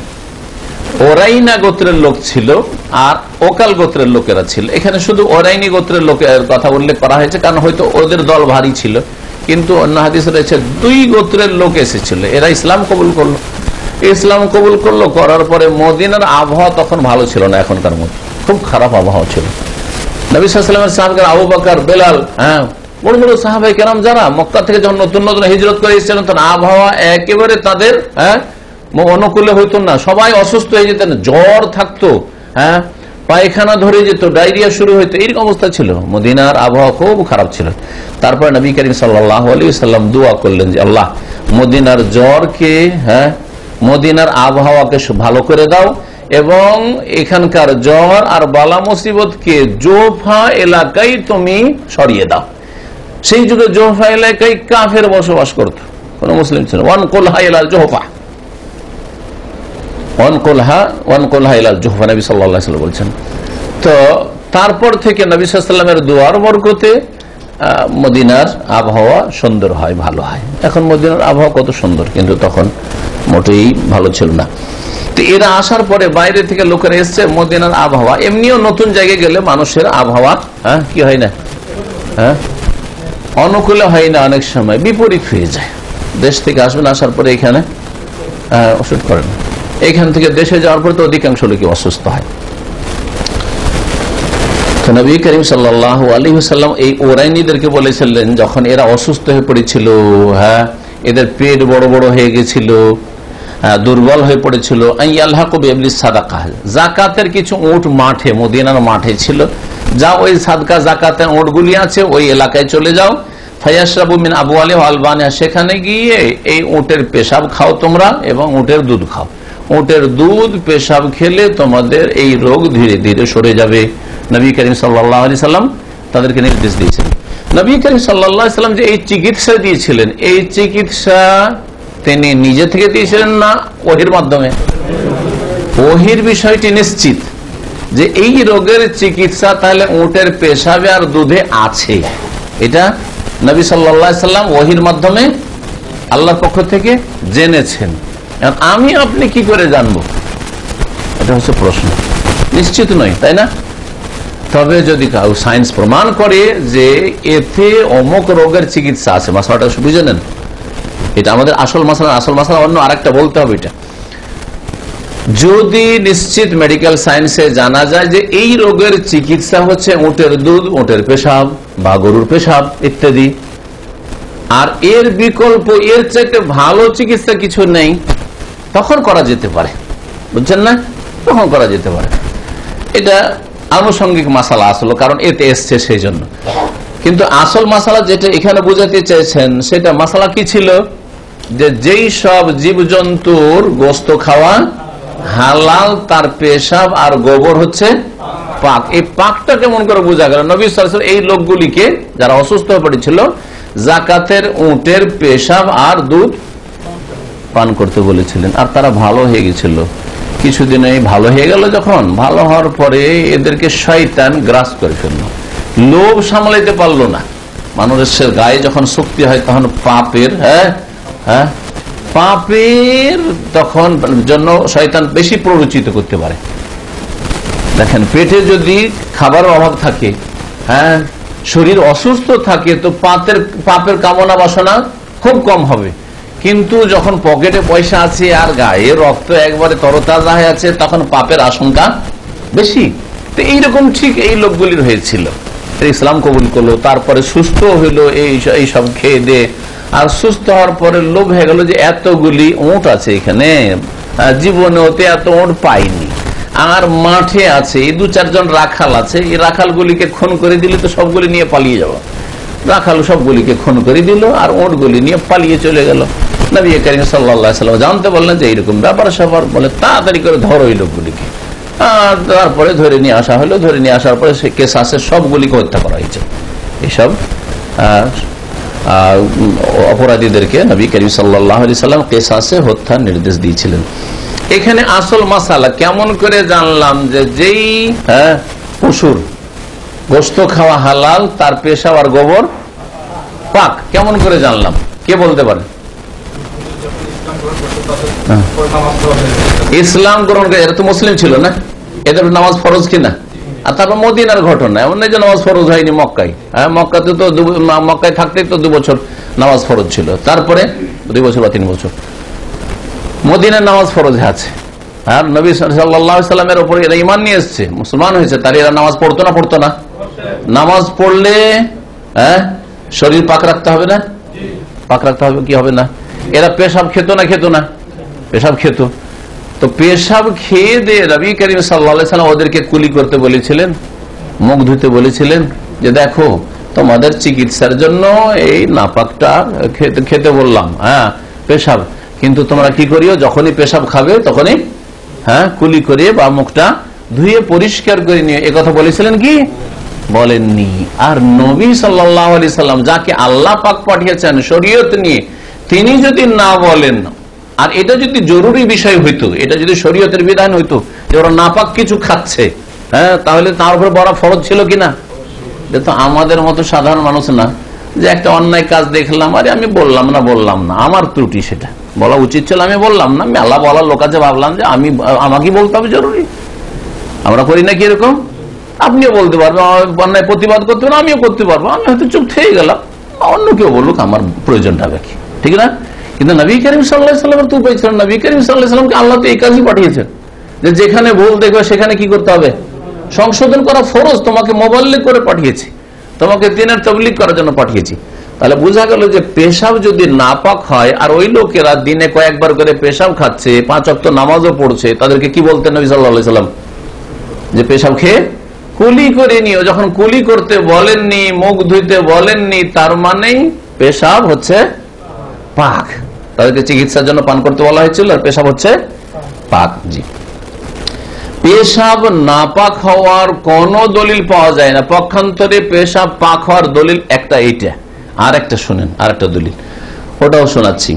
এটা তো ছিল বুখারী মুসলিমের হাদিস। আর একটা হাদিস রয়েছে মুসনাদ আহমদ তিরমিজিতে, আবু হুরায়রা রাদিয়াল্লাহু তাআলা আনহু থেকে বর্ণিত। তিনি বলছেন যে রাসূলুল্লাহ সাল্লাল্লাহু আলাইহি ওয়াসাল্লাম মদিনায় সাহাবায়ে কেরামদেরকে বলেছেন, সাল্লু ফি মারাবিজিল গানাম, বকরি বাঁধার জায়গায়, বকরির বাথান, কি বলেন আপনারা? বাথান বলেন, আর কিছু বলেন? বকরি বাঁধার জায়গায় কি বলা হয়? গোয়াল, গোয়াল, আমরা ওই গরুর গোয়াল বলি, বাথান, যেখানে বাঁধা থাকে বাথান আমরা বলি। বকরি ছাগলের বাথান, বা কোয়াড বলেন, যা বলেন, মারাবিজুল গানাম, বকরি ছাগল বাঁধার জায়গাতে নবী সাল্লাল্লাহু আলাইহি ওয়াসাল্লাম বলেছেন যে সাল্লু, তোমরা নামাজ পড়তে পারো। কি করতে পারো? যেখানে বকরি ছাগল বাঁধা হয় ওখানে বকরি পেশাব করে না? করে না? করে না? নবী সাল্লাল্লাহু আলাইহি ওয়াসাল্লাম কথা বলেন যে নামাজ পড়ার আগে জায়গাগুলো সাফ করে নিও, কারণ ওই সব পেশাব না পাক বলেছেন। আচ্ছা, ওয়ালা তুসাল্লু ফি আতানিল ইবিল, আর উট বাঁধার জায়গায় নামাজ পড়িও না। বকরি বাঁধার জায়গায় নামাজ পড়ো, কিন্তু উট বাঁধার জায়গায় নামাজ পড়িও না। কেন? বকরিও বাঁধা আছে, বকরির পাশে নামাজ পড়ছেন, সিজদায় গেছেন, ভয় লাগবে নাকি? ভয় আছে। কিন্তু উট বাঁধা আছে, আর পাশে যদি উটের পাশে নামাজ পড়েন আর সিজদায় রুকুতে গিয়েছেন, ভয় লাগবে না লাগবে না? সিজদায় গেলে তো একটা ভয় লাগবেই। একটা পা চাপিয়ে দিলে তো শেষ, তাই না? জি, তাহলে উট বাঁধার জায়গায় নামাজ পড়তে নিষেধ করেছেন, নাপাক বলে নয়। কিসের জন্য?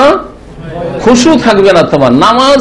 সিজদায় গেলে খুশু বলে কিছু থাকবে না। আল্লাহ কখন যে সিজদা থেকে উঠবো, আর কখন যে কোন বিপদ আপদ হয়, যদি পা চাপিয়ে দেয় তো গেলাম। আর উটের খুব বদ অভ্যাস, উটকে কেউ যদি মেরে থাকে, যারা উট চড়ায় তারা জানে এটা, আর আমরা পড়ে জানি, আমরা না চড়াইলেও পড়ে জানি। জি, হাদিসে উট যারা চড়ায়, যদি উটকে মেরে থাকে কোনোদিন, আর 5 বছর 10 বছর হয়ে যায়, উট এত বিদ্বেষী এবং এত ভিতরে বিদ্বেষ শত্রুতাকে রাখতে পারে, জমিয়ে রাখতে পারে, ভুলবে না। তুই মেরেছিস, যদি কোনোদিন সুযোগ পাই যে আপনি ঘুমিয়ে আছেন আর ওট ছাড়া আছে, ওই ঘুমের অবস্থায় আপনার মাথার উপরে এসে দিবে এক পা, আর দিয়ে একবারে মাথাকে আপনার চুরমার করে দিবে। ওটার কাজ। হ্যাঁ, 3 বছর পরে।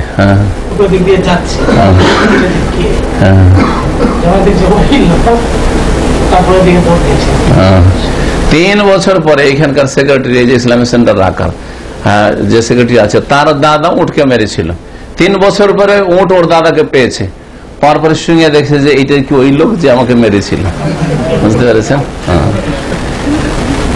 উটের পিঠে চড়ে থাকেন, খুব ভালো কথা, কিন্তু আছাড় খেয়ে পড়ে গেলে আর আপনার খাইরিয়াত নেই, কল্যাণ নেই, আপনার বেঁচে থাকতে পারবেন না আপনি।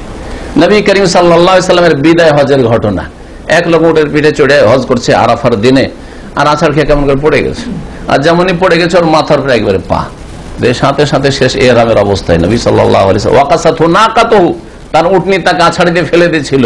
নবী সাল্লাল্লাহু আলাইহি ওয়াসাল্লাম বিমাইন ওয়া সিদরিন ওয়া কাফফিনহু ফি সাওবাইহি ওয়ালা তুহান্নিতুহু ওয়ালা তুখাম্মিরু রাসাহু ফাইন্নাহু ইউবাসু ইয়াউমাল কিয়ামাতি মুলাব্বিয়ান। নবী সাল্লাল্লাহু আলাইহি ওয়াসাল্লাম বলেছেন, একে কি করো, ওই দুই কাপড়ে, একে যে ইহরামের কাপড় আছে ওই কাপড়ে, ওই দুটো কাপড়ে, ইহরামের কাপড়ে একে কাফন দিয়ে দাও, আর পানি এবং বড়ি পাতা দিয়ে একে গোসল দাও, আর একে খুশবু দিও না, আর এর মাথা ঢাকিও না, চেহারা ঢাকিও না। ও চেহারা যেমন ইহরামের অবস্থায় খোলা থাকা ফরজ, কাফন অবস্থায় চেহারা আর মাথা খোলা থাকবে।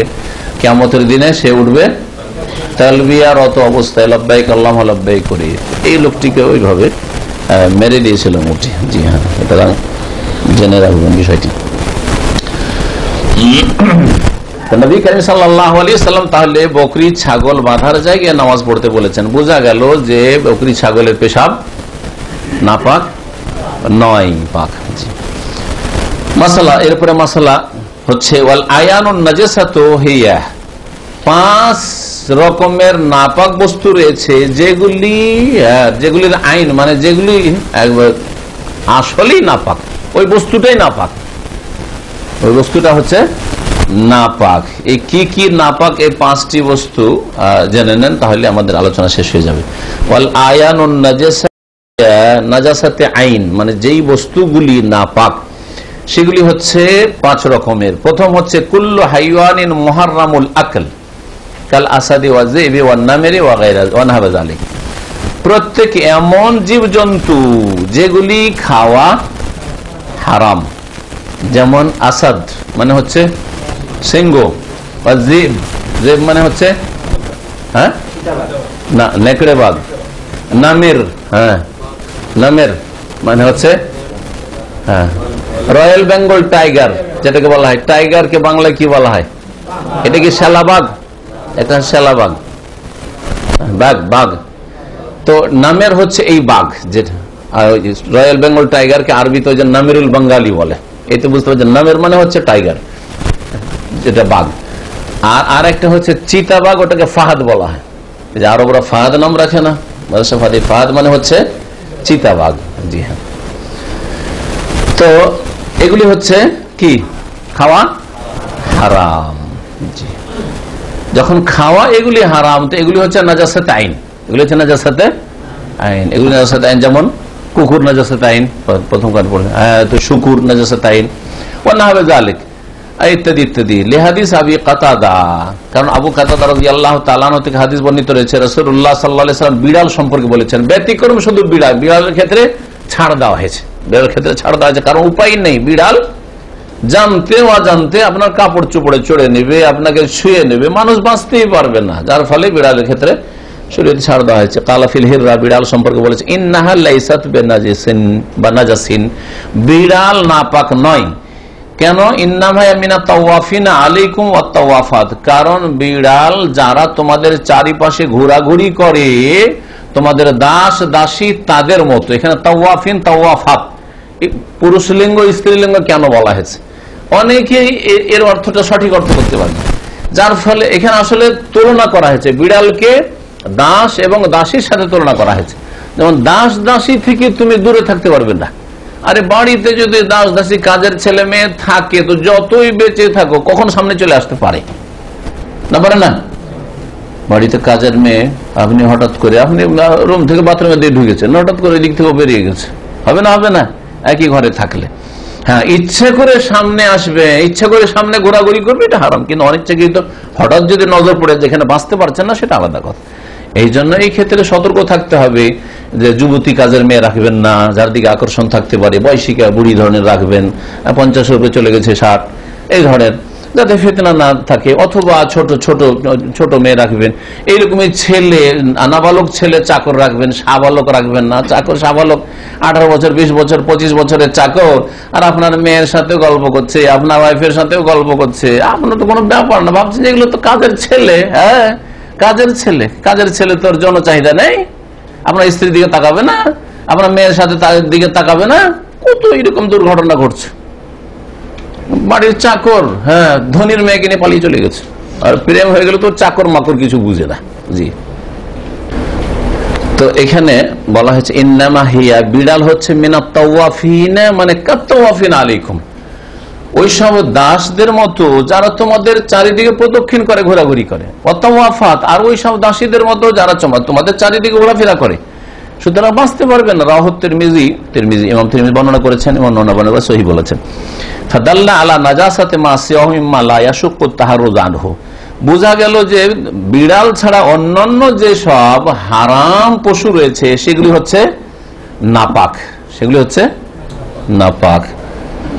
ফাদাল্লা আলা নাজাসাতে মা সিয়াহু মিম্মা লা ইয়াশুক্কু তাহাররুজ, যাতে থেকে বেঁচে থাকা কঠিন নয়, বাঘ থেকে, কুকুর থেকে, হ্যাঁ, সিংহ থেকে ইত্যাদি, শ্রীগাল, খেকশিয়াল, এগুলিতে বেঁচে থাকা মুশকিল না, কোনো মুশকিল নাই।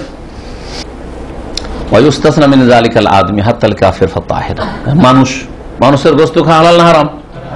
প্রথমখানে কায়দা বলেছেন যে প্রত্যেকে জীব যার গোশত খাওয়া হারাম সেটা হচ্ছে না পাক, তাই না? নাজাসাইন। তো মানুষ হচ্ছে জীব, মানুষ জীব কিনা?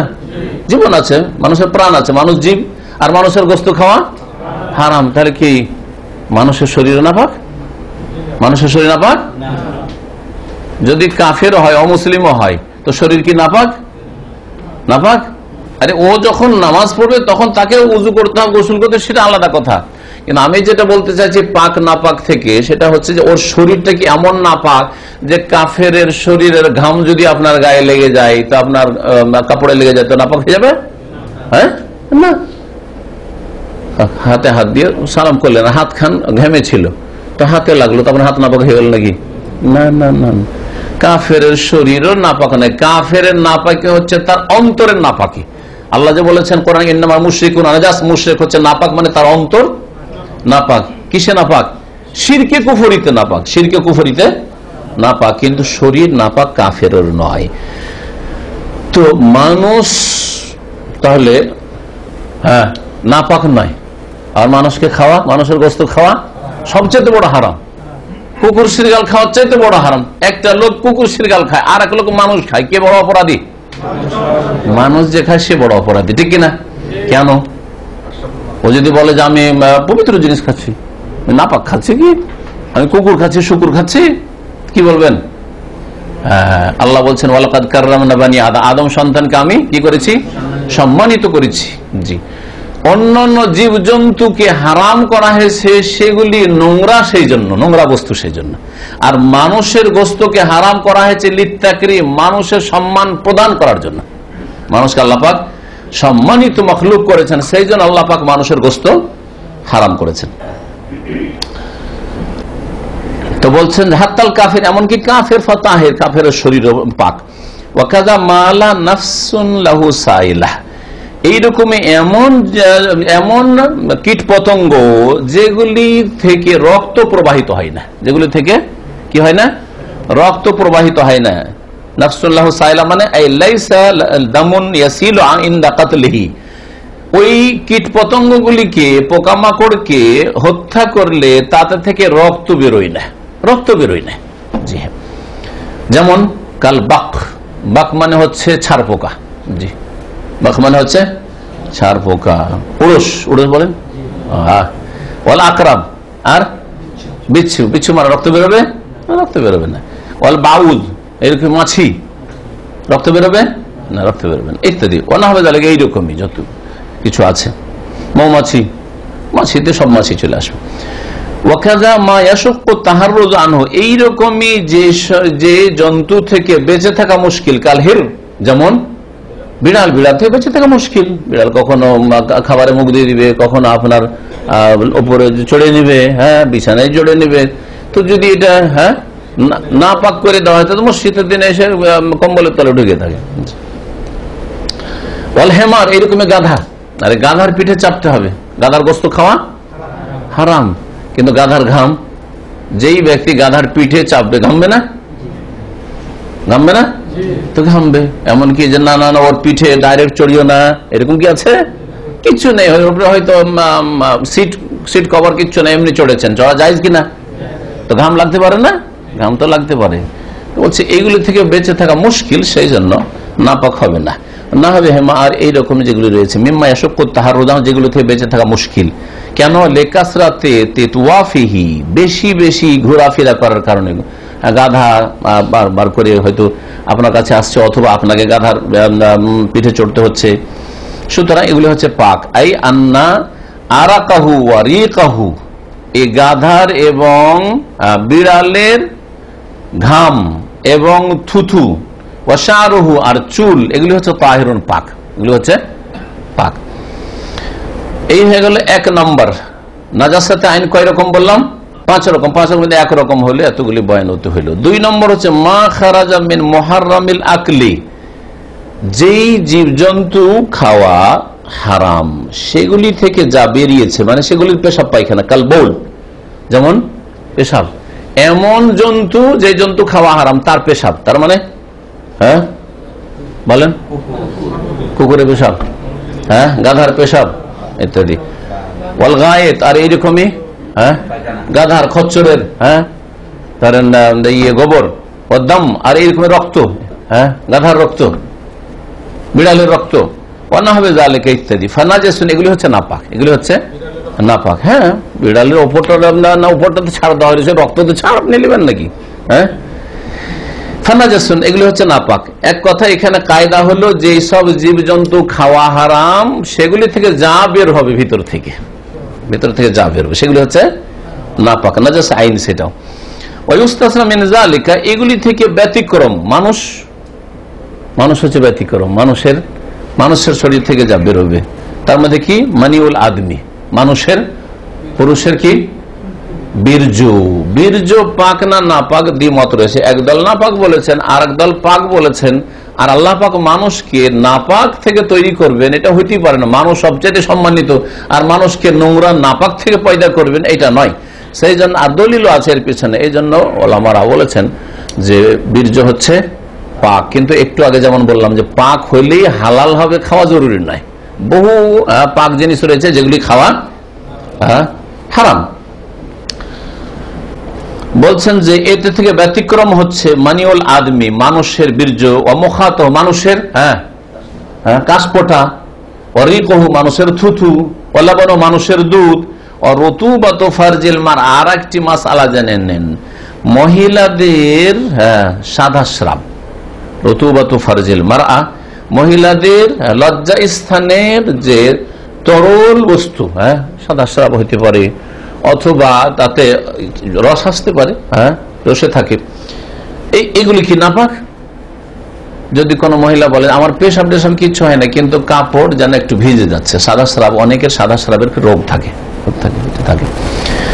অথবা এমনি লজ্জাস্থানের ভিতরে তরলতা আছে, এটা পাক না না পাক, এই মাসালা বলা হচ্ছে। এগুলো হচ্ছে ব্যতিক্রম। এটা হচ্ছে কিসের মতো? কাশপোটার মতো, মানুষের কাশপোটার মতো।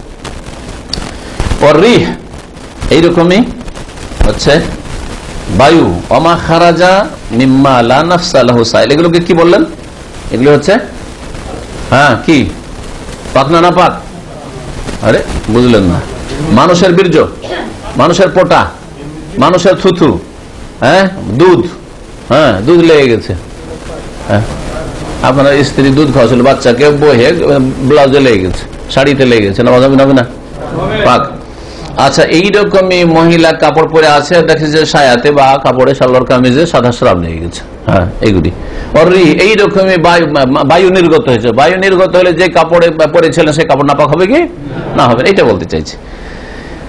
এইরকমই এমন জীবজন্তু যেগুলির রক্ত নেই, যে কীট পতঙ্গ যেগুলির শরীরে কি রক্ত নেই, ওটা থেকে যদি কিছু বেরোয়, আমা খারাজ মিম্মা লা নাফসুন লাহু সাইলা, যেগুলি রক্ত বের হয় না, সেগুলি থেকে কিছু যদি বেরোয়, ওয়ারিকু মা ইয়াশুক্কু তাহাররুজ আনহু, আর এমন জীবজন্তু যেগুলি থেকে বেঁচে থাকা মুশকিল, তার থুথু, নালা, যেমন লালা বলতে হবে এটাকে, ধরেন গাধার লালা, গাধার মুখে হাত দিয়েছেন বা ধরে আছেন, লালা পড়ছে আপনার কাপড়ে, নাপাক হয়ে যাবে, বেঁচে থাকা মুশকিল। তারপরে বিড়ালের লালা, ওয়ারাক এরকমই ঘাম, কামা সাবাকা যেমন বলা হইল। এটা ছিল 2 নম্বর। তাহলে 3 নম্বর হচ্ছে কুল্লু মাইতাতিন নাজিসাতিন, প্রত্যেক মৃত জীবজন্তু, প্রত্যেক মুর্দা আর কি, মৃত জীবজন্তু হচ্ছে নাপাক, ইল্লা মাইতাতুল বাহার, তবে যদি সাগরের মৃত জীবজন্তু হয়, সাগরের জীবজন্তু। তাহলে স্থলচর প্রাণী যদি মারা যায় তাহলে সেটা কি হয়ে যায়? হ্যাঁ, হারাম বলবেন, নাপাক। ইল্লা মাইতাতুল বাহার, সমুদ্রের যদি মৃত জীবজন্তু হয়, ওয়াল আদমি, মানুষ মারা গেলে নাপাক হয়ে যাবে। মানুষ মারা গেছে আর যে কাপড়টা পরেছিল, কাপড়টা কি নাপাক হয়ে গেছে? না, হবে না। ওয়াল আদমি ওয়ামালা লাফসালাহু সাইলা, আর এমন কীট পতঙ্গ যার রক্ত প্রবাহিত, রক্ত যাতে রক্ত নেই, এসব কীট পতঙ্গের রক্ত নেই, যদি মারা যায় তাহলে, আর ওই মরাটা যদি আপনার কাপড়ে লাগে তাহলে কি নাপাক হবে? না, হবে না। এই বললেন আর কি। তো এটা হয়ে গেল 3 নম্বর। 4 নম্বর শুনে কুল্লু জুজইন ইনফাসালা মিন হাইওয়ানি ফাহুয়া নাজিসুন, কোন একটা জীবজন্তু বেঁচে আছে আর ওতে থেকে কোন অংশ কেটে নেওয়া হয়েছে, তাহলে সেই কেটে নেওয়া অংশটুকু পাক না নাপাক? দম্বার পিছন দিকে লম্বা বেড়ে থাকে, কেটে কেটে নিলেন, ওইটা পাক না নাপাক? হ্যাঁ,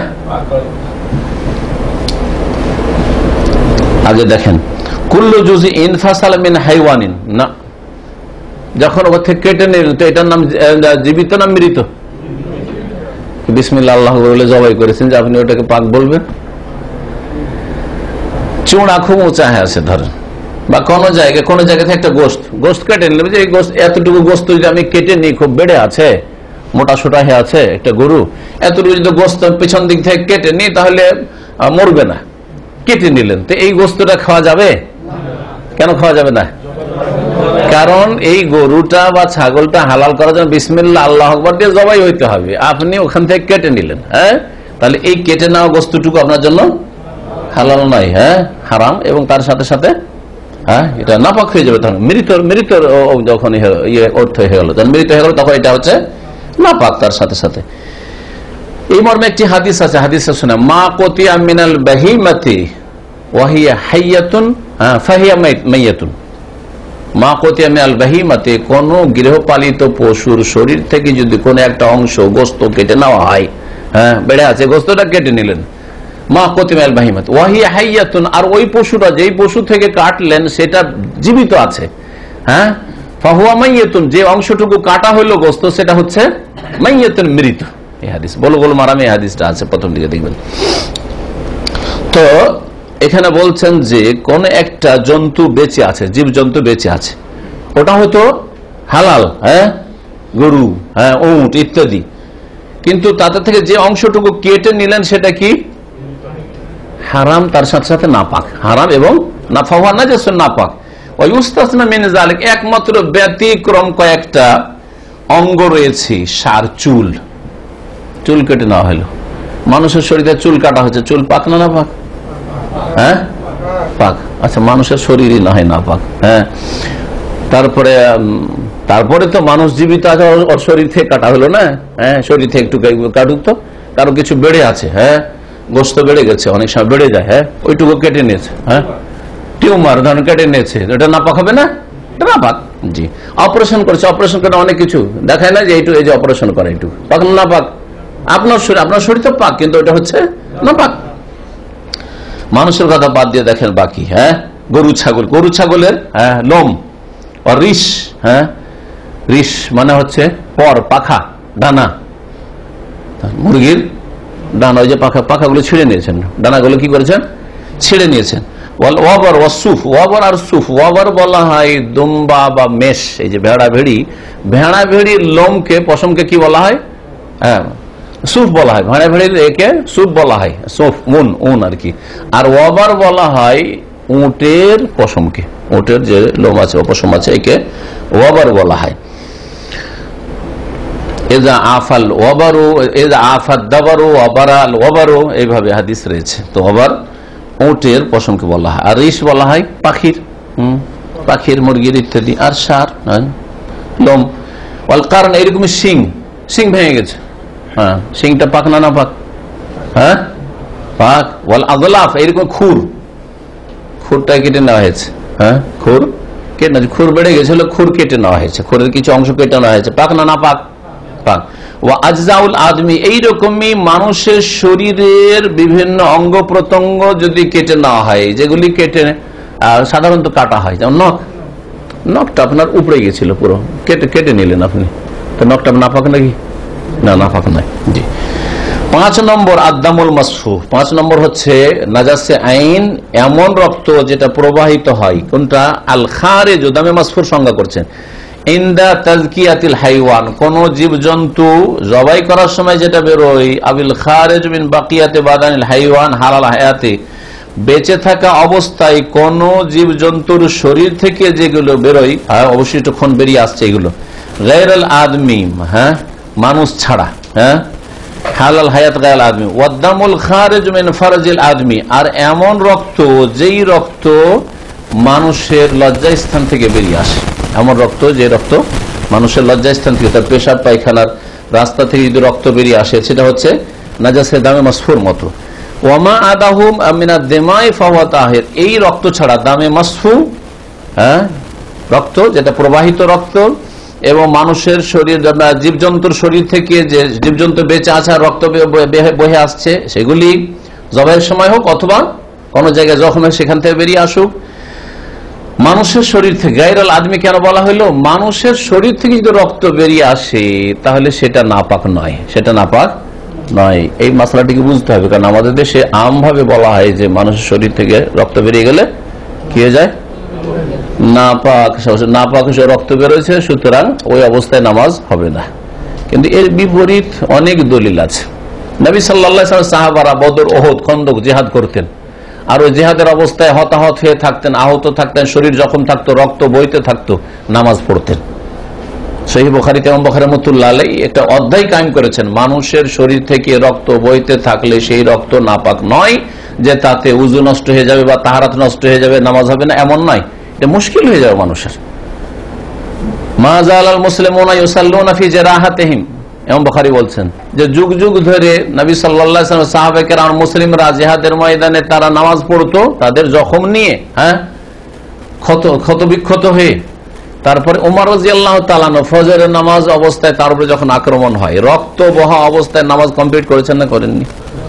নবী করিম সাল্লাল্লাহু আলাইহি ওয়াসাল্লাম এক সাহাবীকে পাহারায় লাগিয়ে দিয়ে রাত্রে ঘুমিয়েছিলেন, আর তাকে তীর লেগেছিল, ওই অবস্থায় ওই সাহাবী তাহাজ্জুদ পড়ছিলেন না পড়েননি? নবী করিম সাল্লাল্লাহু আলাইহি ওয়াসাল্লাম যখন জানতে পারেন, পরে এই কথা তো বললেন যে তুমি তাহাজ্জুদ পড়তে আছো, তাহাজ্জুদ হয়, তোমার শরীর দিয়ে রক্ত বইছে আর তুমি তাহাজ্জুদ পড়ছো, কথা বলেছেন কি? তাহলে বোঝা গেল যে মানুষের শরীর দিয়ে যে রক্ত বের হয় তাহলে সেই রক্ত নাপাক নয়, তবে পেশাব পায়খানা রাস্তা। এই জন্য বলছে যে ওয়াদামুল খারিজ মিন ফারজিল আদমি, মানুষের লজ্জাস্থান দিয়ে যদি রক্ত বেরোয়, পেশাবের দ্বার দিয়ে, পুরুষ অথবা মহিলার, বা পায়খানার দ্বার দিয়ে, এগুলো ভিতর থেকে রক্ত বেরিয়ে আসছে, এগুলো নাপাক, কারণ নাপাক রাস্তা দিয়ে বেরিয়ে আসছে। অমা আদাহ মিনাদ দিমাই, এছাড়া যত রক্ত রয়েছে সব হচ্ছে পাক, অর্থাৎ যে গোস্ত, যেমন বললাম যে যেই জীবজন্তুর গোস্ত খাচ্ছেন, আরো গোস্তে কিছু কিছু রক্ত লেগে আছে, সেগুলো হচ্ছে পাক, বা এমনি আপনার শরীর কেটে গেছে আর রক্ত বইছে, পাক। ওয়া সাল্লাল্লাহু আলা নবিয়িনা মুহাম্মদ ওয়া আলা আলিহি ওয়া সাহবিহি আজমাইন।